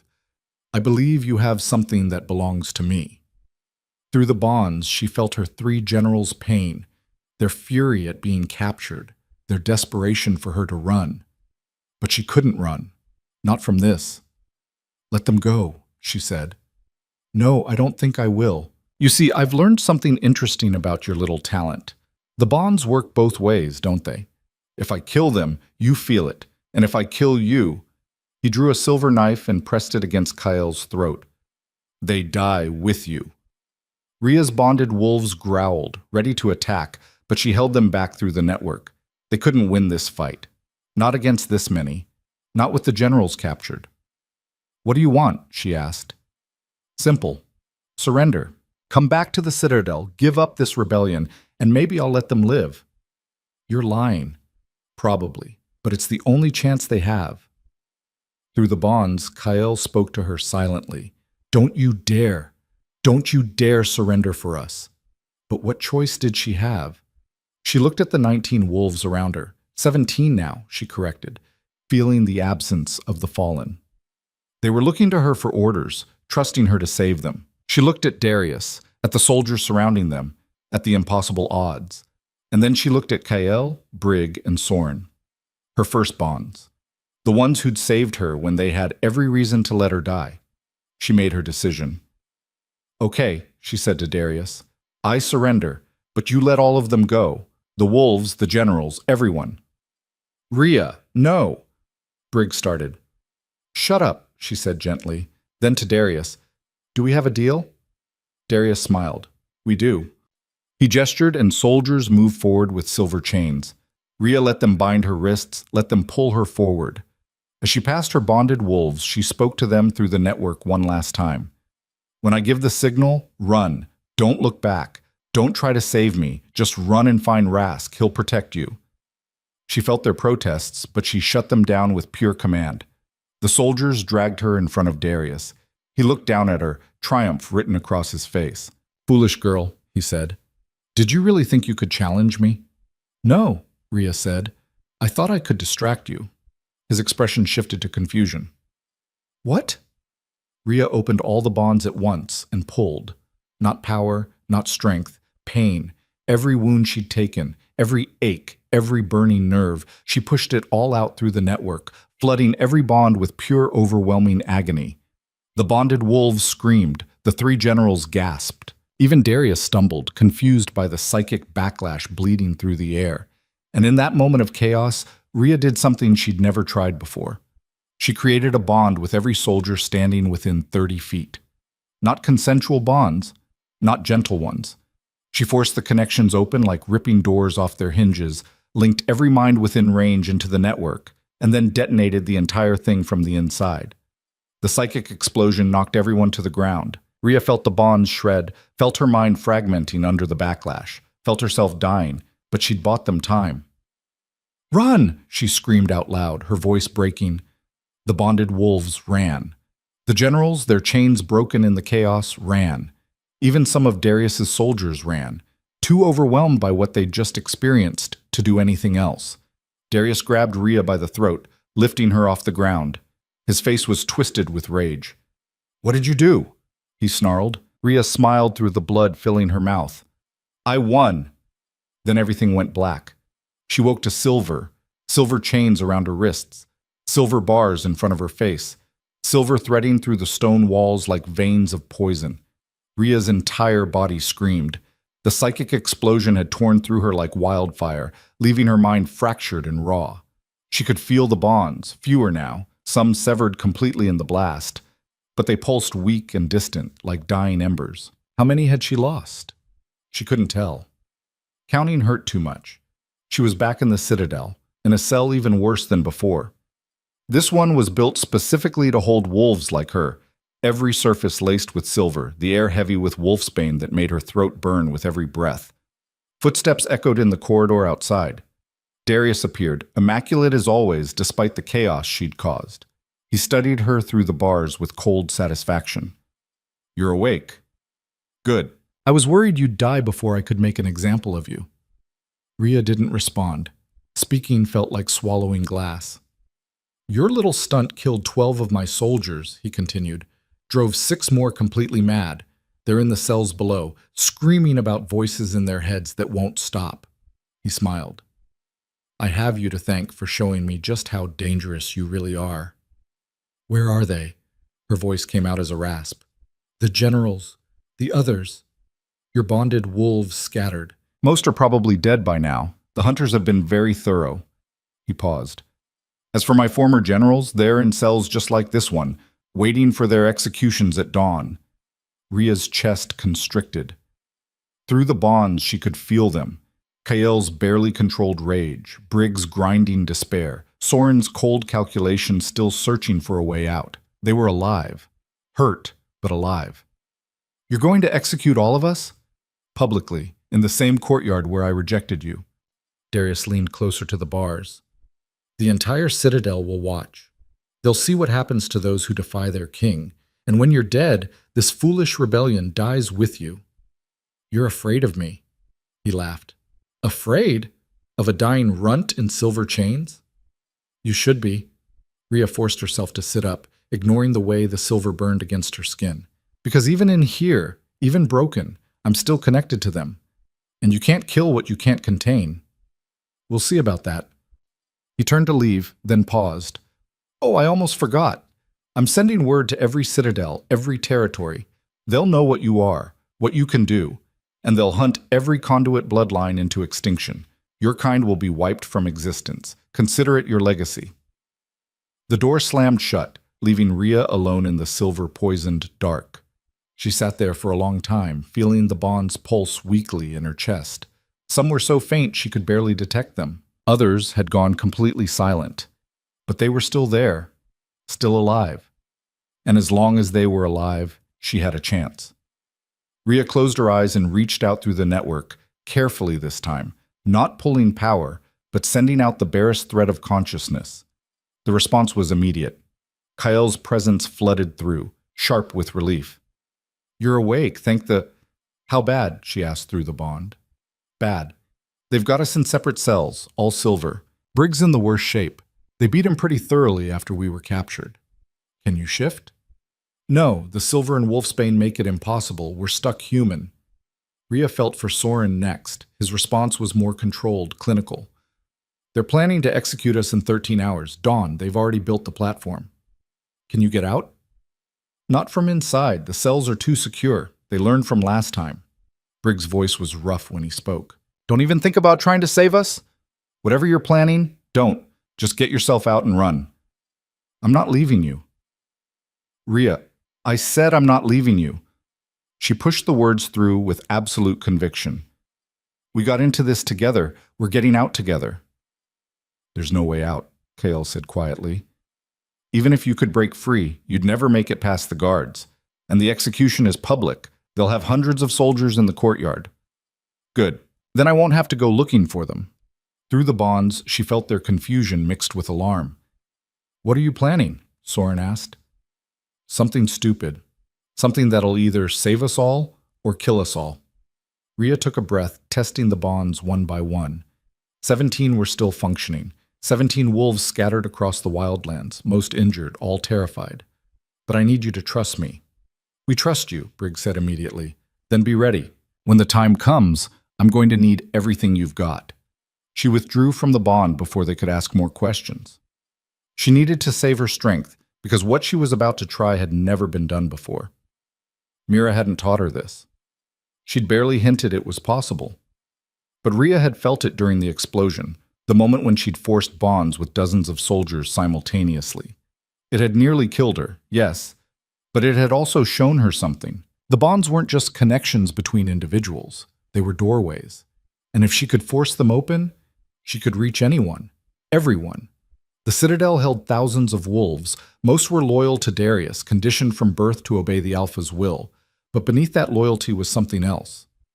Fear, resentment, anger at a system that treated them as disposable. She'd seen it in the lower ranks, heard it in whispered conversations, felt it in the way soldiers flinched when Darius walked past. The Citadel was a powder keg. It just needed a spark. Rhea started small. She couldn't force bonds from inside the silver cell. The poison blocked her abilities too effectively. But she could prepare. She spent the next hours meditating, pulling energy through the existing bonds in tiny amounts, cycling it back out, building the pattern stronger. The 17 bonded wolves felt her working and began feeding her strength without being asked. Somewhere in the wildlands, her network was rebuilding itself. Footsteps approached. Multiple guards this time. The cell door opened. 6 soldiers entered, all heavily armed, silver weapons ready. "On your feet," one commanded. "The king wants you moved to the courtyard early.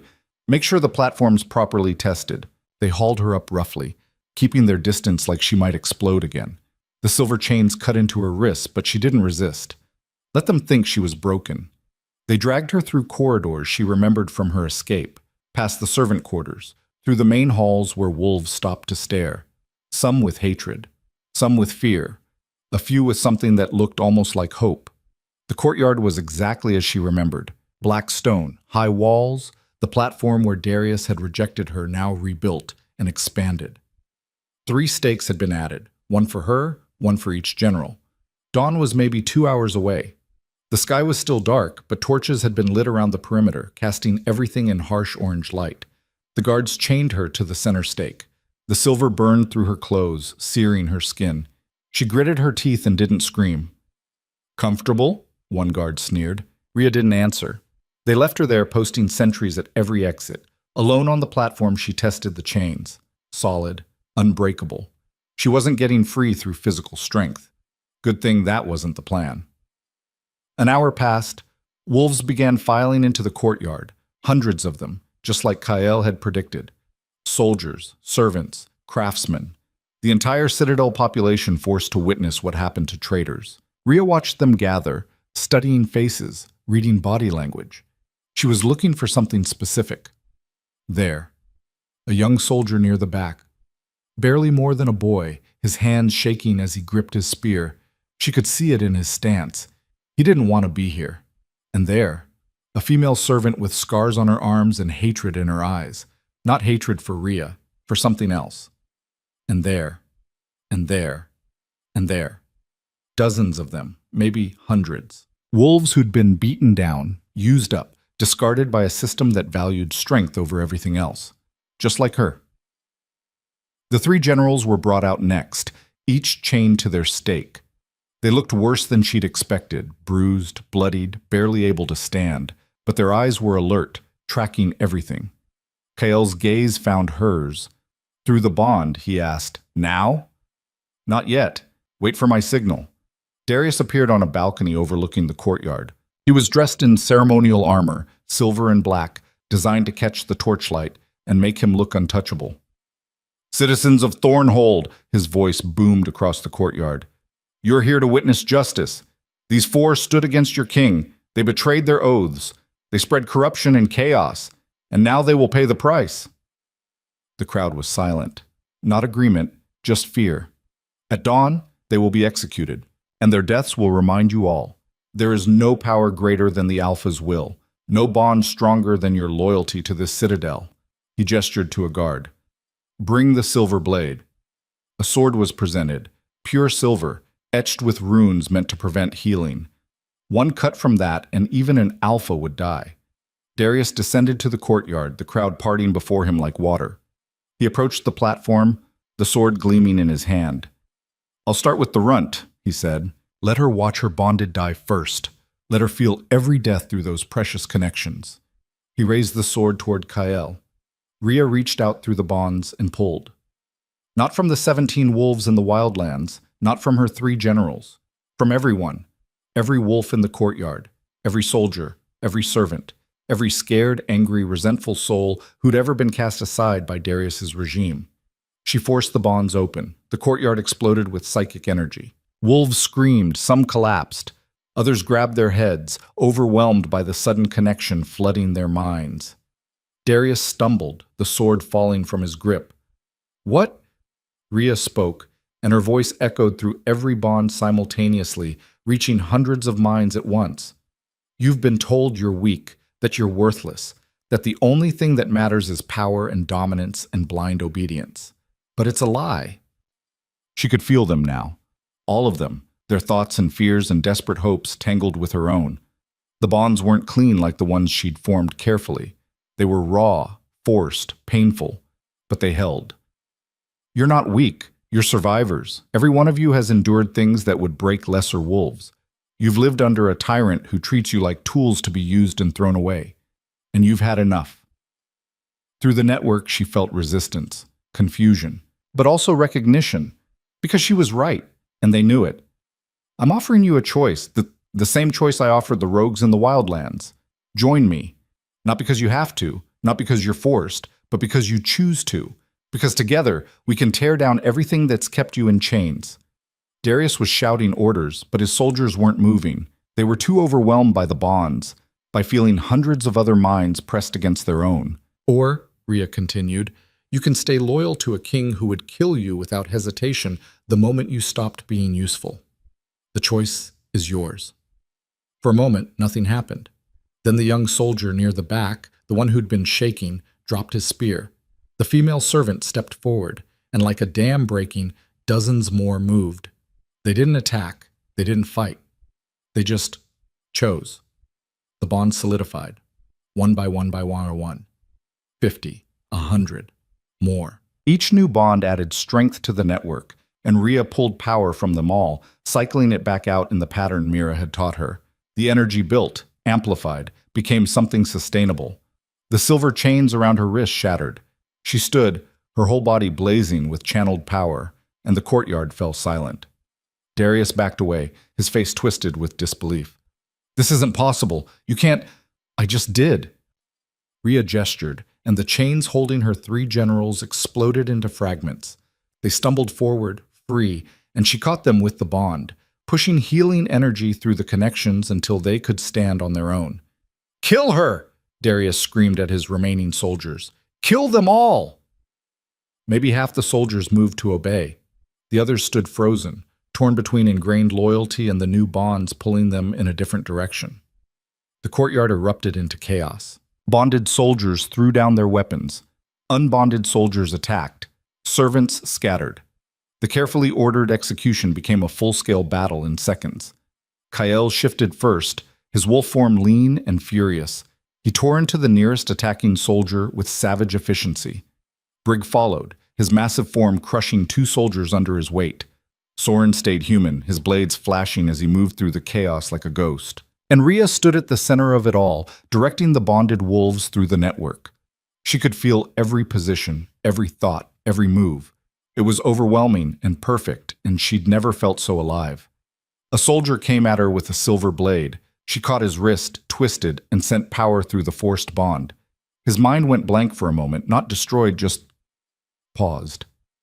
"Choose," she told him. He dropped the weapon and ran. Another came, and another. She met each one, offering the same choice.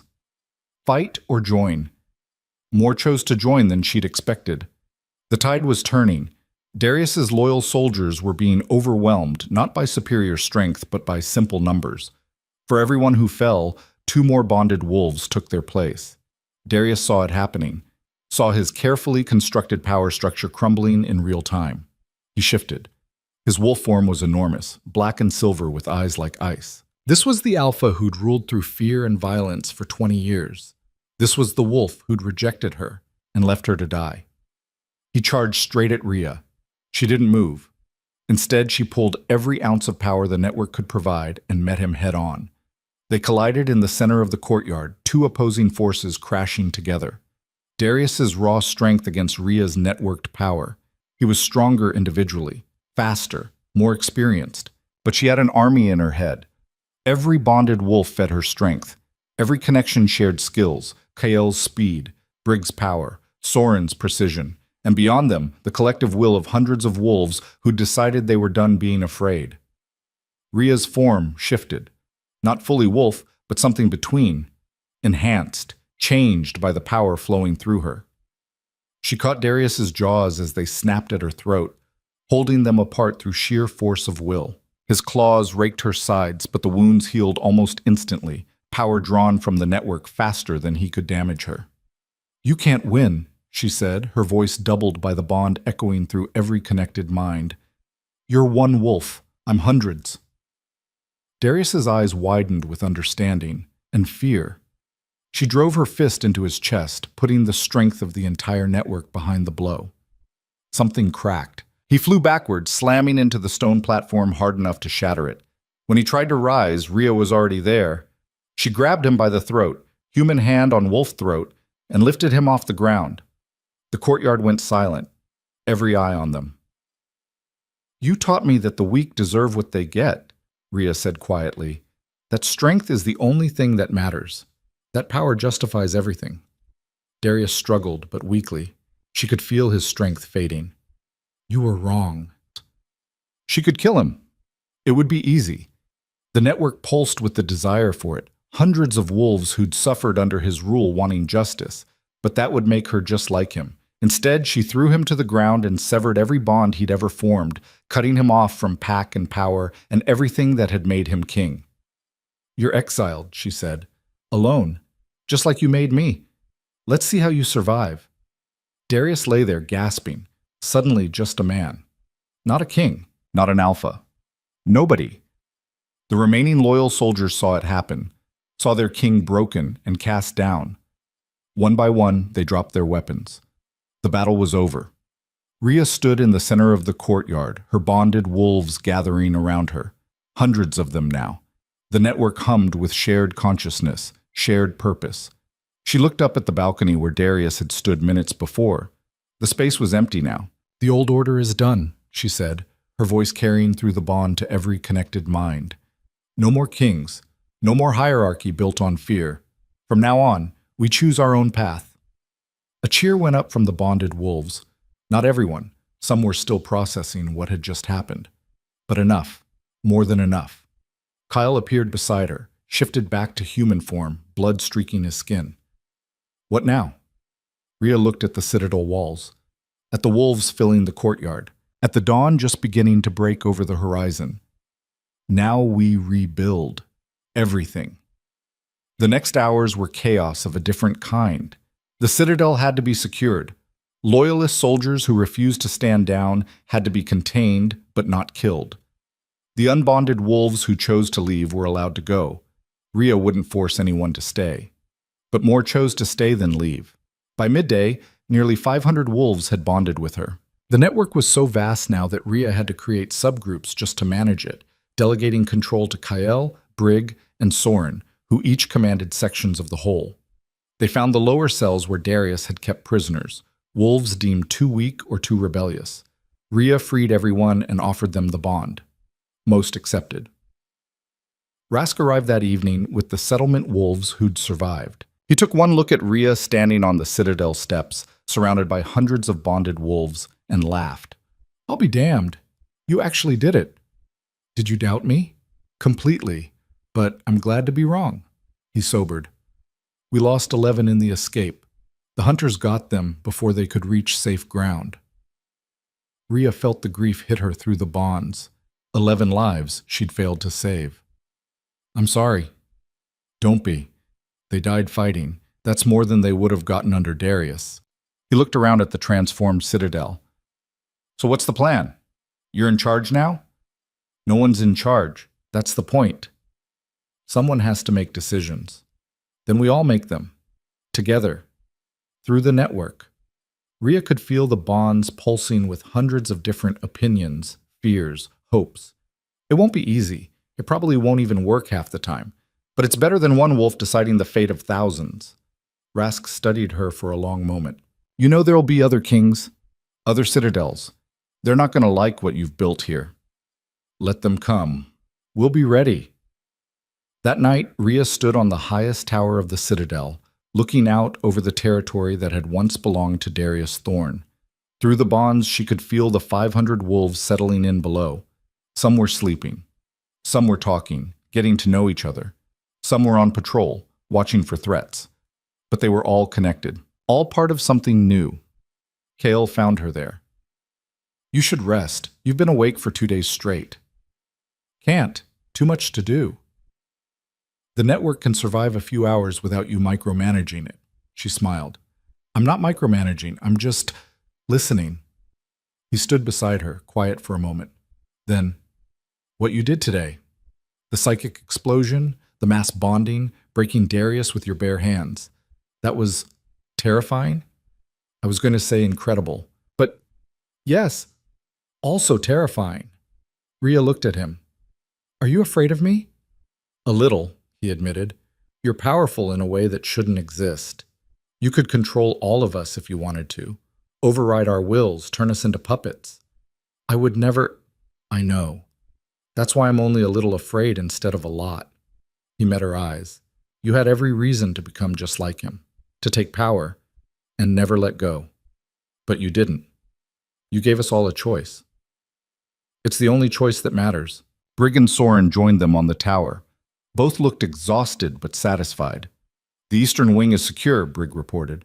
All the prisoners have been freed and processed. Most bonded. A few chose to leave. The armory is locked down, Soren added, and I've posted bonded guards on every entrance. No one gets in or out without us knowing. Good. Rhea took a breath. Tomorrow we start restructuring. No more hierarchy. No more ranks. We form councils, rotating leadership, shared decision-making through the network. The traditionalists won't like that, Kyle warned. The traditionalists can adapt or leave. Their choice. Through the bonds, she felt acknowledgement from hundreds of minds. Not everyone agreed. Some were uncomfortable with how fast things were changing, but they were all willing to try. That was enough.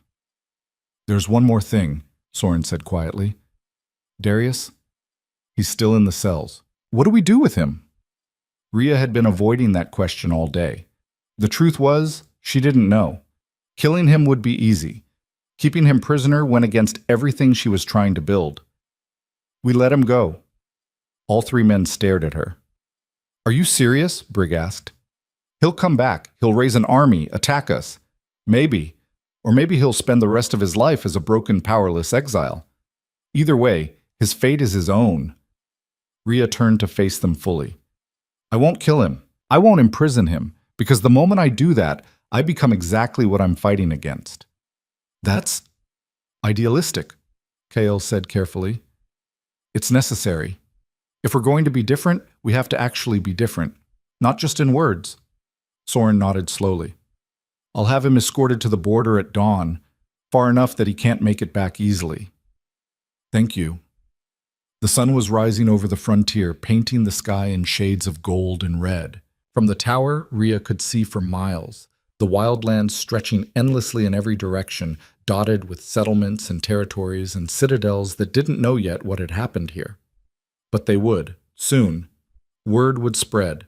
A conduit had risen, the old order had fallen, and something new had taken its place. What do you think they'll call us? Brig asked, following her gaze. The other citadels, when they hear what happened? Rhea considered. Probably traitors, rebels, threats to everything they've built. And are we? She smiled. Absolutely. Through the network, she felt 500 wolves acknowledge her words. Not with fear, with pride. They were outcasts, rejects. The wolves the system had thrown away. And they were going to change everything. The first challenge came 3 days later. Rhea was in what used to be the throne room, now stripped of its elevated platform and converted into a council chamber with circular seating when the bond flared with alarm. Visitors at the south gate, Soren's voice cut through the network. 3 alphas, and they brought armies. Through the bond, Rhea saw what he saw. 3 massive forces arrayed outside the citadel walls, easily 1,000 wolves total. The alphas stood at the front, and even from a distance she could feel their power radiating like heat. Kael appeared at her side. That's Valdris from the Iron Mountains, Sarah from the Ashland Territories, and Morik from the Frost Reaches, 3 of the most powerful citadels in the frontier. What do they want? To talk, apparently. They're requesting an audience. His jaw tightened. Or it's a trap. Rhea reached out through the network, feeling the 500 bonded wolves scattered throughout the citadel. They were nervous, ready to fight, but holding steady. Let them in, she said. Just the alphas. No weapons, no guards. Are you insane? Briggs' voice came through the bond from wherever he was stationed. They could kill you the moment they're inside. They could try, but I don't think that's why they're here. 20 minutes later, the 3 alphas stood in the council chamber. All of them were older than Darius had been, scarred from decades of holding power. Valdris was built like a mountain himself, gray-haired and stone-faced. Sarah was lean and sharp as a knife, her eyes missing nothing. Morik looked like he'd been carved from ice, pale and cold. Rhea sat in the circle with them, Kael, Brigg, and Soren flanking her. She'd deliberately chosen not to sit higher or apart. Everyone was equal here. Valdris spoke first, his voice like grinding rocks. You've made quite a mess, girl. I prefer Rhea, and I cleaned up a mess, actually. Darius's mess. By overthrowing the natural order, by creating bonds that shouldn't exist, by turning loyal wolves against their king, Sarah leaned forward. Do you understand what you've done? The precedent you've set? I freed wolves who were being used and discarded. I gave them a choice. Choice. Morik's laugh was bitter. You forced bonds with hundreds of wolves simultaneously. Some of them are still recovering from the psychic trauma. That's not choice. That's violence. Rhea felt the accusation like a slap, partly because it was true.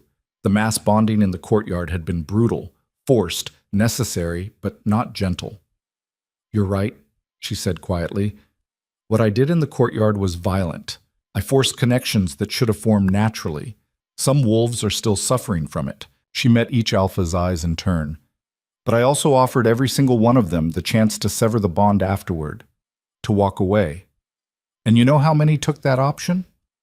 How many? Valdris asked. 17 out of 563. Rhea let that sink in. The rest chose to stay, even knowing what I'd done. Even with the trauma, they chose this over what they had before. Silence filled the chamber. That doesn't change the fundamental problem, Sarah said. You've created a network that allows one wolf to control hundreds. That's more dangerous than any king we've ever seen. I'm not controlling them. I'm connected to them. There's a difference.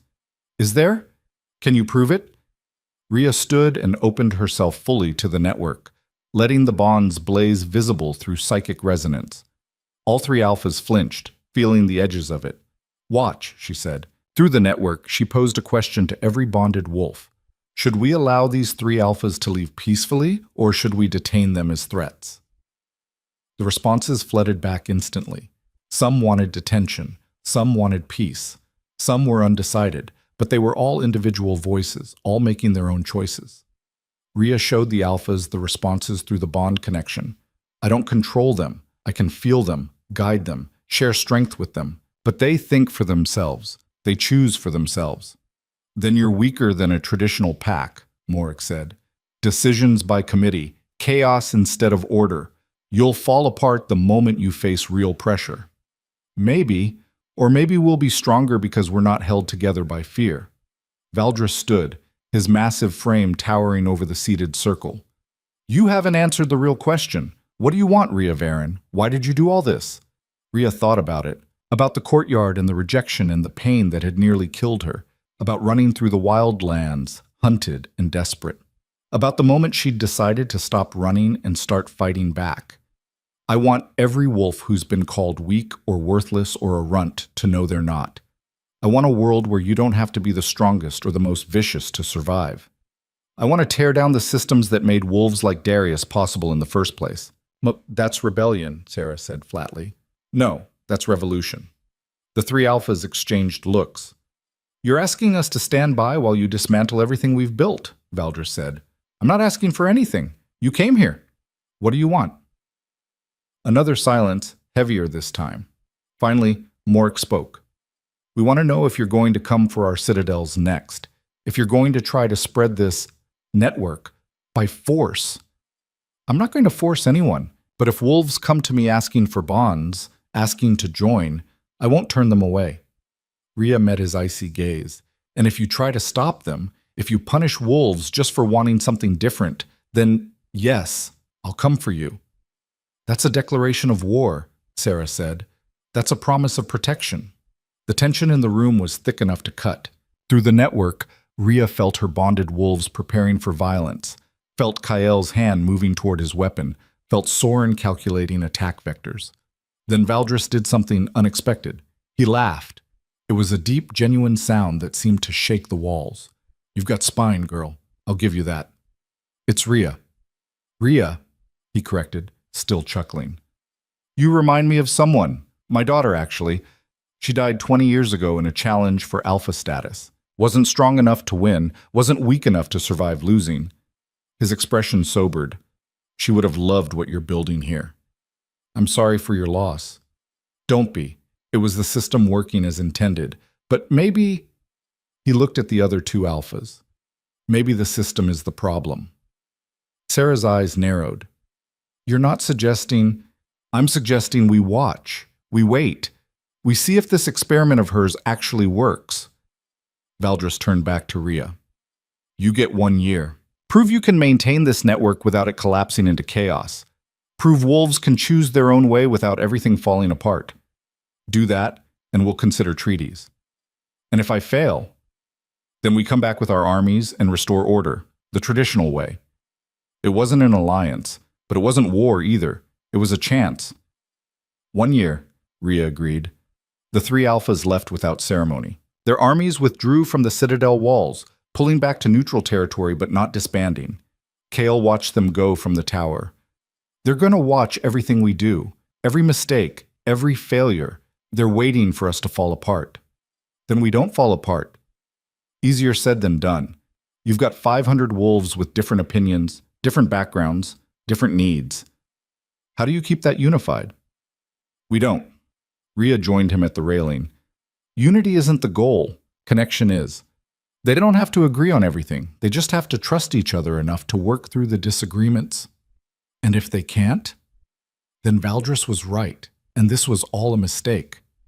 She felt the network pulsing in her chest, hundreds of individual threads woven together. But I don't think it is. The next months tested that belief to its absolute limit. Integrating 500 wolves from wildly different backgrounds turned out to be exponentially harder than overthrowing a tyrant. The bonded wolves argued constantly, about everything from food distribution to guard rotations to what to do with Darius's old throne. Rhea spent more time mediating disputes than sleeping. The network helped, allowing instant communication across the entire citadel, but it also meant everyone's grievances flooded her consciousness constantly. Some wolves wanted stricter rules, others wanted complete freedom. Some wanted to rebuild the hierarchy with Rhea at the top. Others rejected any form of leadership entirely. It was messy, chaotic, exhausting, but it was also working. Slowly, structures emerged, not hierarchies, but networks of cooperation. Wolves with similar skills formed groups, hunters, builders, healers. They rotated leadership weekly, shared knowledge freely, made decisions collectively. The energy cycle that Mira had taught Rhea became the foundation of everything. Power flowed constantly through the network, never pooling in one place, always moving. When someone was injured, strength flooded to them from dozens of sources. When someone was exhausted, others carried their burden. It was inefficient compared to a traditional pack. But it was resilient in ways traditional packs could never be. 2 months in, a group of unbonded wolves from a collapsed citadel appeared at the gates. 50 of them, Refugees fleeing violence, looking for sanctuary. Rhea offered them the bond. 20 accepted immediately. The other 30 wanted to wait, to see if this place was real before committing. She let them stay anyway. Word spread. More refugees came. Then deserters from other citadels, sick of the constant challenges and power struggles. Then exiles who'd been cast out for being too weak or too different. The network grew to 700, then 800, then 1,000. The citadel had to expand. Wolves built new structures in the surrounding forest, connected by paths and communication networks. What had been a single fortress became a sprawling settlement, and with growth came new problems. Some of the newer bonds were unstable. Wolves who'd lived under harsh hierarchies struggled with the concept of shared decision-making. Conflicts erupted. Twice, bonds had to be severed when wolves couldn't adapt. But the core held. The original 500, the ones who'd been there from the beginning, maintained stability even as everything around them changed. Kael, Brig, and Soren became unofficial leaders, not through rank, but through respect. They each commanded sections of the network, handling day-to-day operations while Rhea focused on the bigger picture. 6 months after the revolution, a messenger arrived from Valdris. "The Iron Mountain Citadel has fallen," he reported. "Not through conquest, through choice. Half my wolves asked to bond with you. I could have fought them, but—" He shook his head. "I'm tired, Rhea. Tired of holding power through fear. Tired of watching wolves I've known for decades tear each other apart for scraps of authority." "What are you asking for?" "A bond. If you'll have me." Rhea stared at him. Valdris was one of the most powerful alphas in the frontier. Having him in the network would legitimize everything she was building, but it would also make her a threat to every other alpha still holding on to the old ways. "You understand what this means," she said. "The other citadels will see this as an act of war." "Let them. I'd rather fight for something that matters than maintain something that doesn't." She offered her hand. "Then welcome." The bond formed instantly, powerful and stable. Valdris gasped as the network opened to him, showing him the minds of 1,000 wolves all connected, all sharing strength. "This is incredible," he breathed. "I never imagined—" "It gets easier. And harder. Sometimes both at once." He laughed. "I believe it." With Valdris came 300 more wolves from the Iron Mountains. The network swelled to 1,300. Other citadels noticed. Sarah came next, 3 months later. Then a dozen smaller alphas, each bringing their packs. Not all at once. Some took weeks to decide. Some brought only parts of their forces, while others stayed behind to maintain territories. But the momentum was undeniable. 1 year after the revolution, Rhea stood on the Citadel Tower and looked out at what they'd built. The original fortress had transformed into a city, not built on hierarchy or fear, but on cooperation and shared purpose. Wolves from a dozen different citadels lived and worked together, connected through bonds that transcended old tribal loyalties. The network had grown to over 3,000 wolves. It wasn't perfect. Disputes still happened. Some bonds failed. Wolves still died from accidents, illness, old age. The energy cycle sometimes became unstable when too many wolves drew power simultaneously. But it worked. Against all odds, it actually worked. Morik was the last holdout. He arrived alone, his citadel already dissolved, his wolves scattered to other networks. "I was wrong," he said simply. "I thought strength meant standing alone, being untouchable, unbreakable." He looked tired, older than when Rhea had first met him. "But you've shown me something different, strength through connection, through vulnerability, through trust. It's not easy. Nothing worth doing is." He met her eyes. "I'd like to join. If you'll have me." Rhea offered the bond, and Morik became the last of the original 3 alphas to join the network. That night, the entire settlement celebrated. Wolves gathered in the central courtyard, the same courtyard where Darius had rejected her, where she'd nearly died, and shared food, stories, laughter. Rhea moved through the crowd, feeling the bond's pulse with joy and connection. She stopped to talk with wolves she'd freed from cells, wolves who'd fled from violence, wolves who'd chosen this path because they believed in something better. Rask found her near the edge of the gathering. "Never thought I'd see the day. 3,000 wolves, all bonded, all choosing to be here." "Did you doubt me again?" "Always." He grinned. "But I'm glad to be wrong."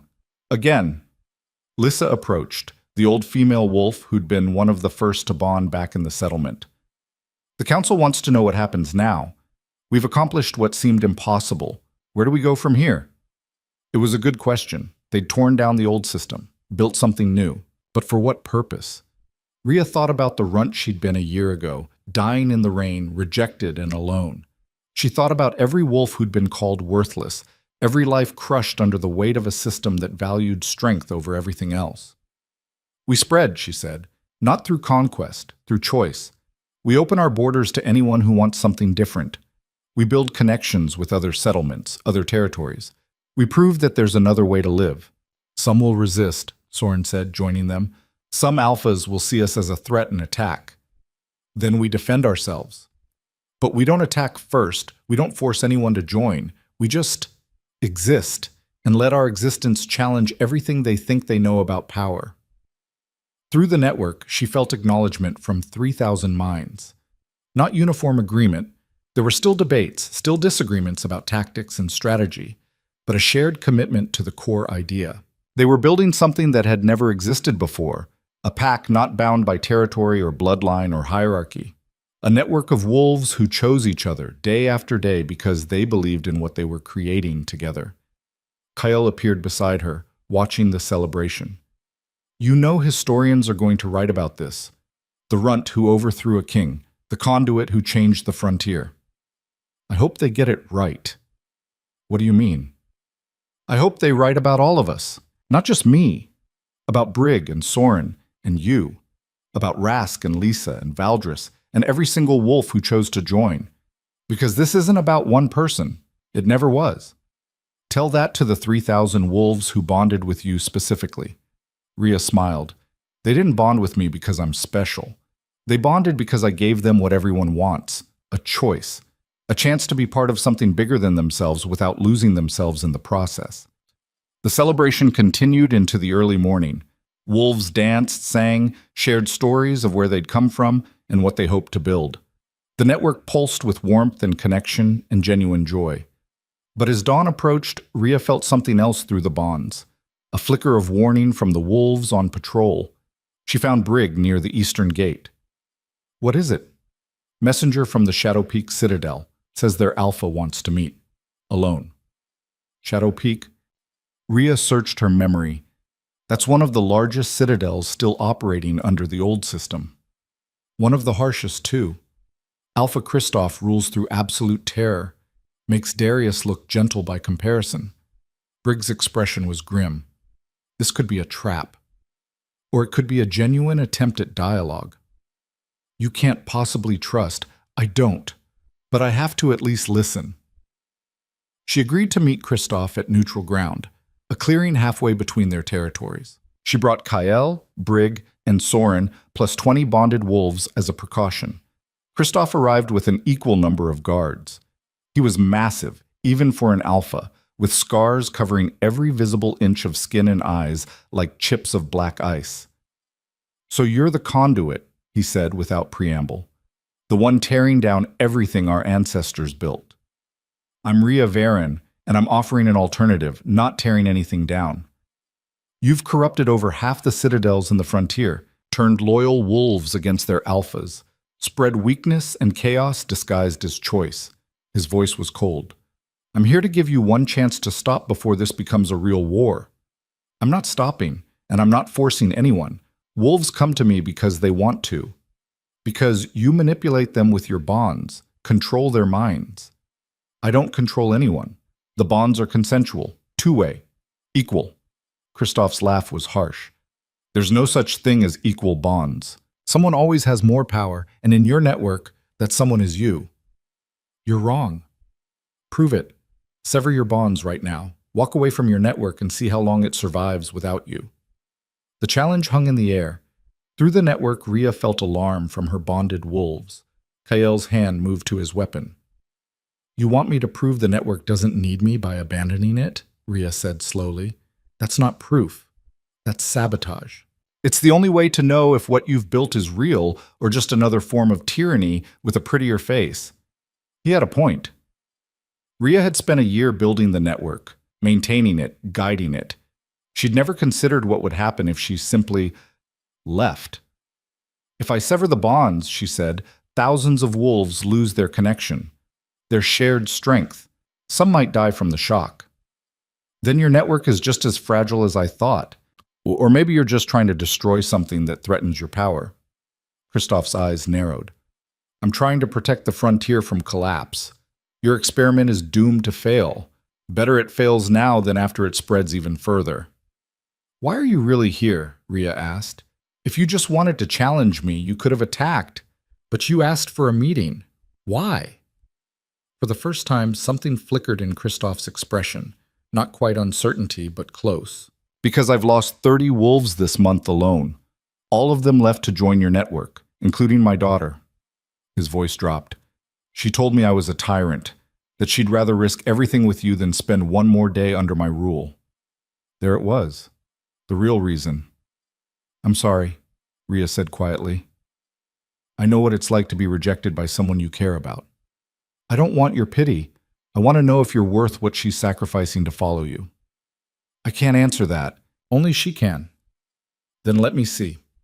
Let me into your network. Show me what's so compelling that wolves are willing to abandon everything they've known. It was a trap. It had to be. Once inside the network, Christoph could potentially attack from within, disrupting the bonds, causing chaos. But it was also an opportunity. Kael, Rhea said through the bond, what do you think? It's dangerous.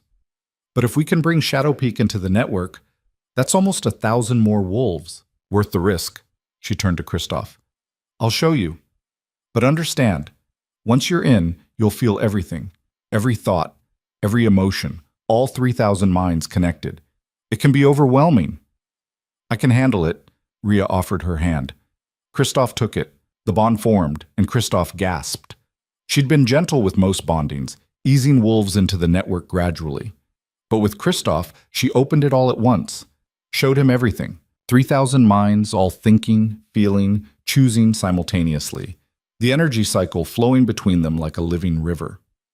The conflicts and resolutions. The shared joys and sorrows.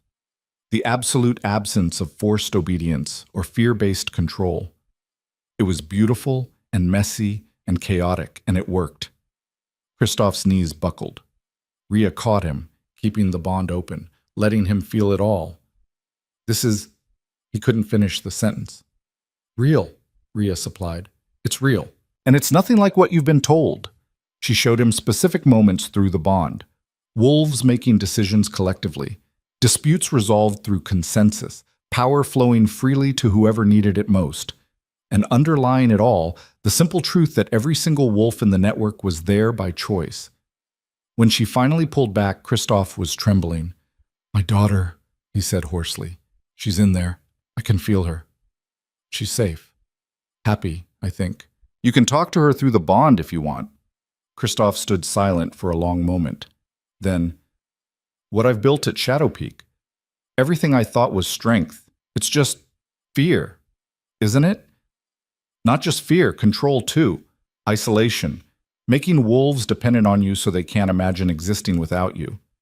And you're different? I'm trying to be. I fail sometimes, but I'm trying. Christoph looked at his guards, then back at Rhea.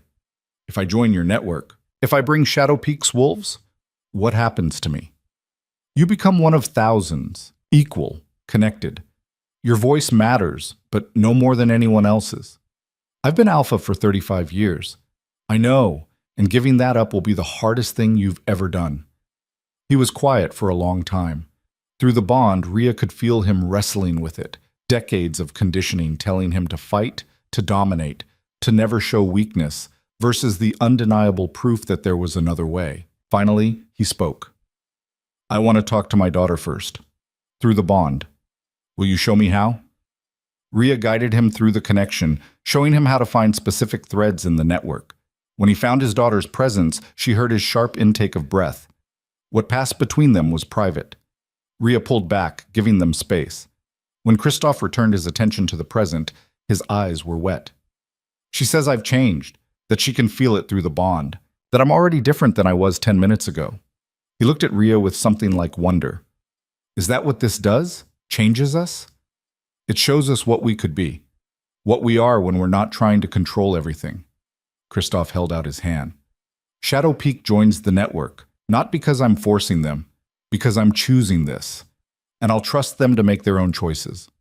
The bond solidified, stronger than before. And through it, Rhea felt Shadow Peak's wolves, all 900 of them, as Christoph opened the connection to his entire citadel.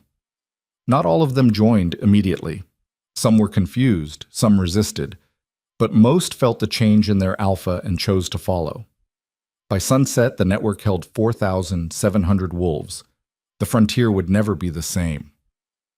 3 years after the revolution, Rhea stood in what had once been Thornhold Citadel and was now simply called the Heart.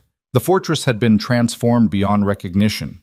Walls had been torn down, replaced with open structures that flowed into the surrounding forest. What had been a monument to power and domination was now a living, breathing community where wolves from across the frontier came to learn, to connect, to grow. The network had spread to 23 former citadels.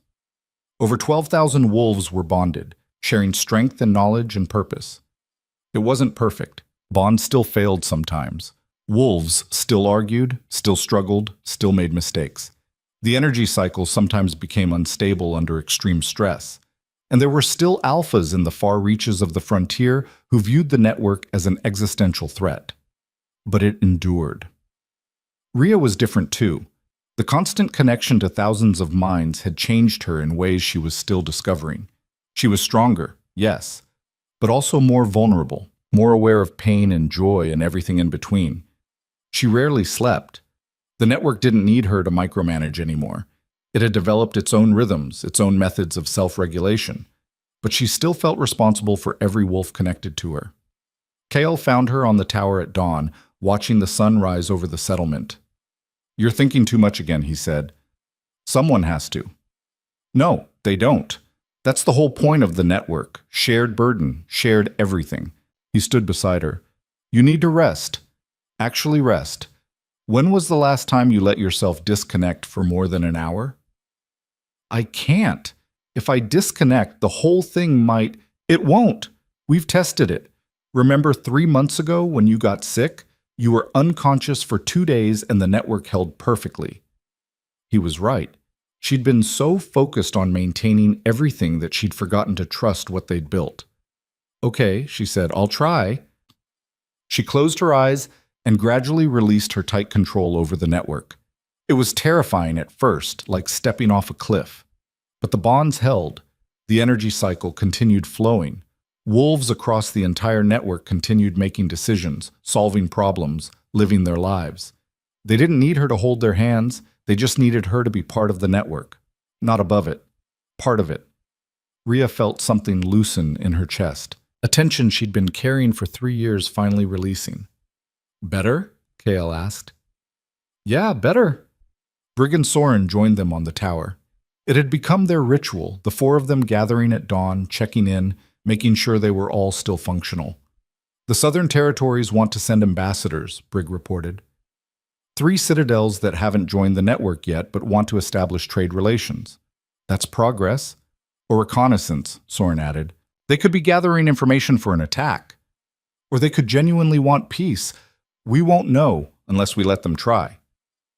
Through the network, Rhea felt the consensus forming. Most wolves supported opening dialogue with the Southern Territories.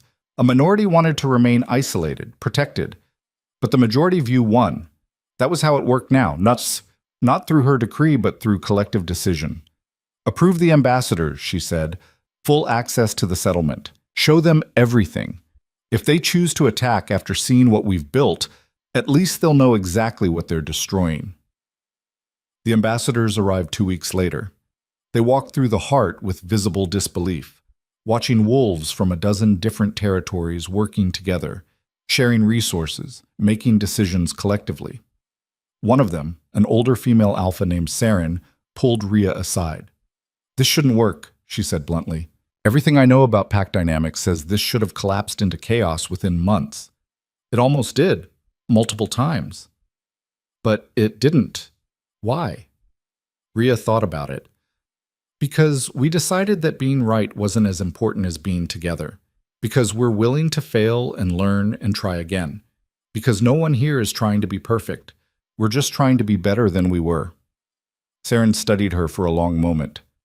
My territory has problems. Wolves are unhappy. I've tried to rule fairly, but there's always dissent, always challenges. I'm tired of fighting my own people. Then stop fighting. Join us. Just like that? Just like that. It's a choice. That's all it's ever been. Saren looked out over the settlement, at the thousands of wolves moving with purpose and connection. If I join, what happens to my authority, my position? You become one of thousands. Your experience and wisdom will be valued, but you won't rule anymore. You'll be part of something bigger. That's terrifying. I know. Saren took a deep breath. Let me talk to my wolves first, see if they want this. If they choose to join, I'll bring them. That's all I can ask. The 3 ambassadors left. 2 weeks later, Saren returned with 800 wolves, all ready to bond. The network grew to 13,600. 5 years after the revolution, Rhea stood in the same courtyard where Darius had rejected her and watched as wolves from across the entire frontier gathered for the first annual assembly. It had been Valdris's idea, a massive gathering where bonded wolves could meet in person, share stories, address problems collectively. Over 10,000 had come, filling the heart and the surrounding forest. Rhea walked through the crowd, feeling the bonds pulse with excitement and connection. She stopped to talk with wolves she'd freed from cells, wolves who'd fled from violence, wolves who'd chosen this path because they believed in something better. A young wolf approached her nervously. Are you really the one? The runt who overthrew the Alpha King? Rhea smiled. I'm Rhea, and I didn't do it alone. But you started it. You proved that someone like me, someone small, someone weak, could matter. You always mattered. You just needed to believe it. Young Wolf's eyes went wide. Then she grinned and ran off to tell her friends. Kale appeared beside Rhea. You've become a legend. You know that, right? I didn't want to be a legend. I just wanted to survive. Well, you did more than survive. You changed everything. He gestured to the massive gathering. 5 years ago, this would have been impossible. Now it's normal. Not normal, still extraordinary, but maybe someday it will be normal. That night, the assembly held a ceremony to honor the wolves who'd died building the network. Hundreds of names were spoken. Wolves who'd fallen in battles, who'd died from bond sickness, who'd sacrificed themselves to protect others. Rhea felt each loss through the network, a collection of absences that would never fully heal. But she also felt the lives that had been saved. The thousands who'd found homes, purpose, connection. The children born into the network who would never know the fear and violence of the old system. The balance was positive, barely, but enough. As the ceremony ended and wolves began to disperse, Rhea found herself alone on the platform. The same platform where she'd nearly died, where she'd discovered her power, where everything had changed. Soren joined her silently. Of all her bonded wolves, he understood best the weight of what they'd built. Do you ever regret it? He asked. Taking on this burden? Every day, Rhea admitted. But I'd do it again, all of it, because the alternative was dying alone in that cell. And at least this way I'm dying connected to thousands of wolves who chose to walk this path with me. You're not dying. We're all dying, slowly. The bonds take a toll. She touched her chest where the connections pulsed. Mira warned me. Most conduits don't live past 30. I'm 24. I can feel it already, the strain, the slow burning out. Then we find a way to fix it. The network has thousands of minds working on the problem. Someone will find an answer. Maybe. Or maybe this is just the cost of changing everything. Soren was quiet for a moment. Then, if you die, the network dies with you. You know that. No, it'll stumble, fracture. But it won't die because it's not about me anymore. It's about all of us. And even if the bonds sever when I'm gone, the idea will survive. The proof that there's another way. Through the network, she felt acknowledgement from thousands of minds. They'd been listening, and they understood. The next morning, Rhea woke to find a delegation of healers and researchers waiting outside her chambers. We've been working on something, the lead healer, a wolf named Denna, said. A way to distribute the conduit burden across multiple wolves. If we can teach others to maintain sections of the network, you won't have to carry all of it alone. Ria's heart leaped. Is that possible? We think so. It'll take time and training, but yes, we can evolve the network beyond dependency on a single conduit. Over the next year, they developed the technique. Ria taught 20 wolves how to maintain and monitor sections of the network, how to facilitate the energy cycle, how to handle bond formation and severance. It worked. The strain on Ria lessened dramatically. She could feel her body beginning to heal, the constant burning in her chest easing to a manageable warmth. But more importantly, the network became truly self-sustaining. No single point of failure, no irreplaceable component. It was everything she'd hoped for. 10 years after the revolution, Ria stood on a hill overlooking the Heart and watched the sun set over the frontier. The network now encompassed over 40 former citadels and 20,000 wolves. Trade routes connected territories that had been enemies for generations. Children grew up learning that bonds were choices, not obligations. And slowly, impossibly, the old system was fading into memory. There were still holdouts, still alphas clinging to power through fear, still territories where the old ways dominated, but they were shrinking, and the network was growing. Kale found her there, as he always did. They were older now, marked by a decade of constant struggle and triumph, but they were still here, still fighting. The council approved the expansion into the Western territories, he said. 3 more citadels want to join. That'll bring us to almost 25,000. Crazy, isn't it? I remember when it was just 4 of us running through the forest, thinking we'd be dead by morning. Ria laughed. We should have been. By every reasonable measure, we should have died a dozen times over. But we didn't, because you taught us that impossible just means no one's tried hard enough yet. Through the network, Ria felt the pulse of 20,000 wolves, each one unique, each one choosing to be part of something larger than themselves. It wasn't perfect. It never would be. But it was real. And it was theirs. Brig and Soren joined them on the hill. The 4 original bonds, still connected after all these years, still fighting for the world they'd decided to build. What do you think happens next? Brig asked. We've changed the frontier, but there are other lands beyond the mountains. Other territories we haven't reached. Then we reach them, Ria said simply. Not through conquest, through connection. We show them what's possible and let them choose. And if they choose differently, then we respect that choice. We can't force everyone to believe in what we've built, but we can prove it's worth believing in. The sun disappeared below the horizon, and stars began to emerge. In the settlement below, lights flickered to life. Thousands of wolves gathering for the evening meal, sharing stories, building relationships. Ria had been a runt, a reject, a wolf who should have died in that courtyard 10 years ago. Instead, she'd become the center of something that changed the world. Not because she was strong, not because she was special, but because she'd been broken enough to imagine something different and brave enough to build it. Through the network, she felt the acknowledgement of 20,000 wolves, not worship, not obedience, just connection, choice, trust. And that was enough. That was everything.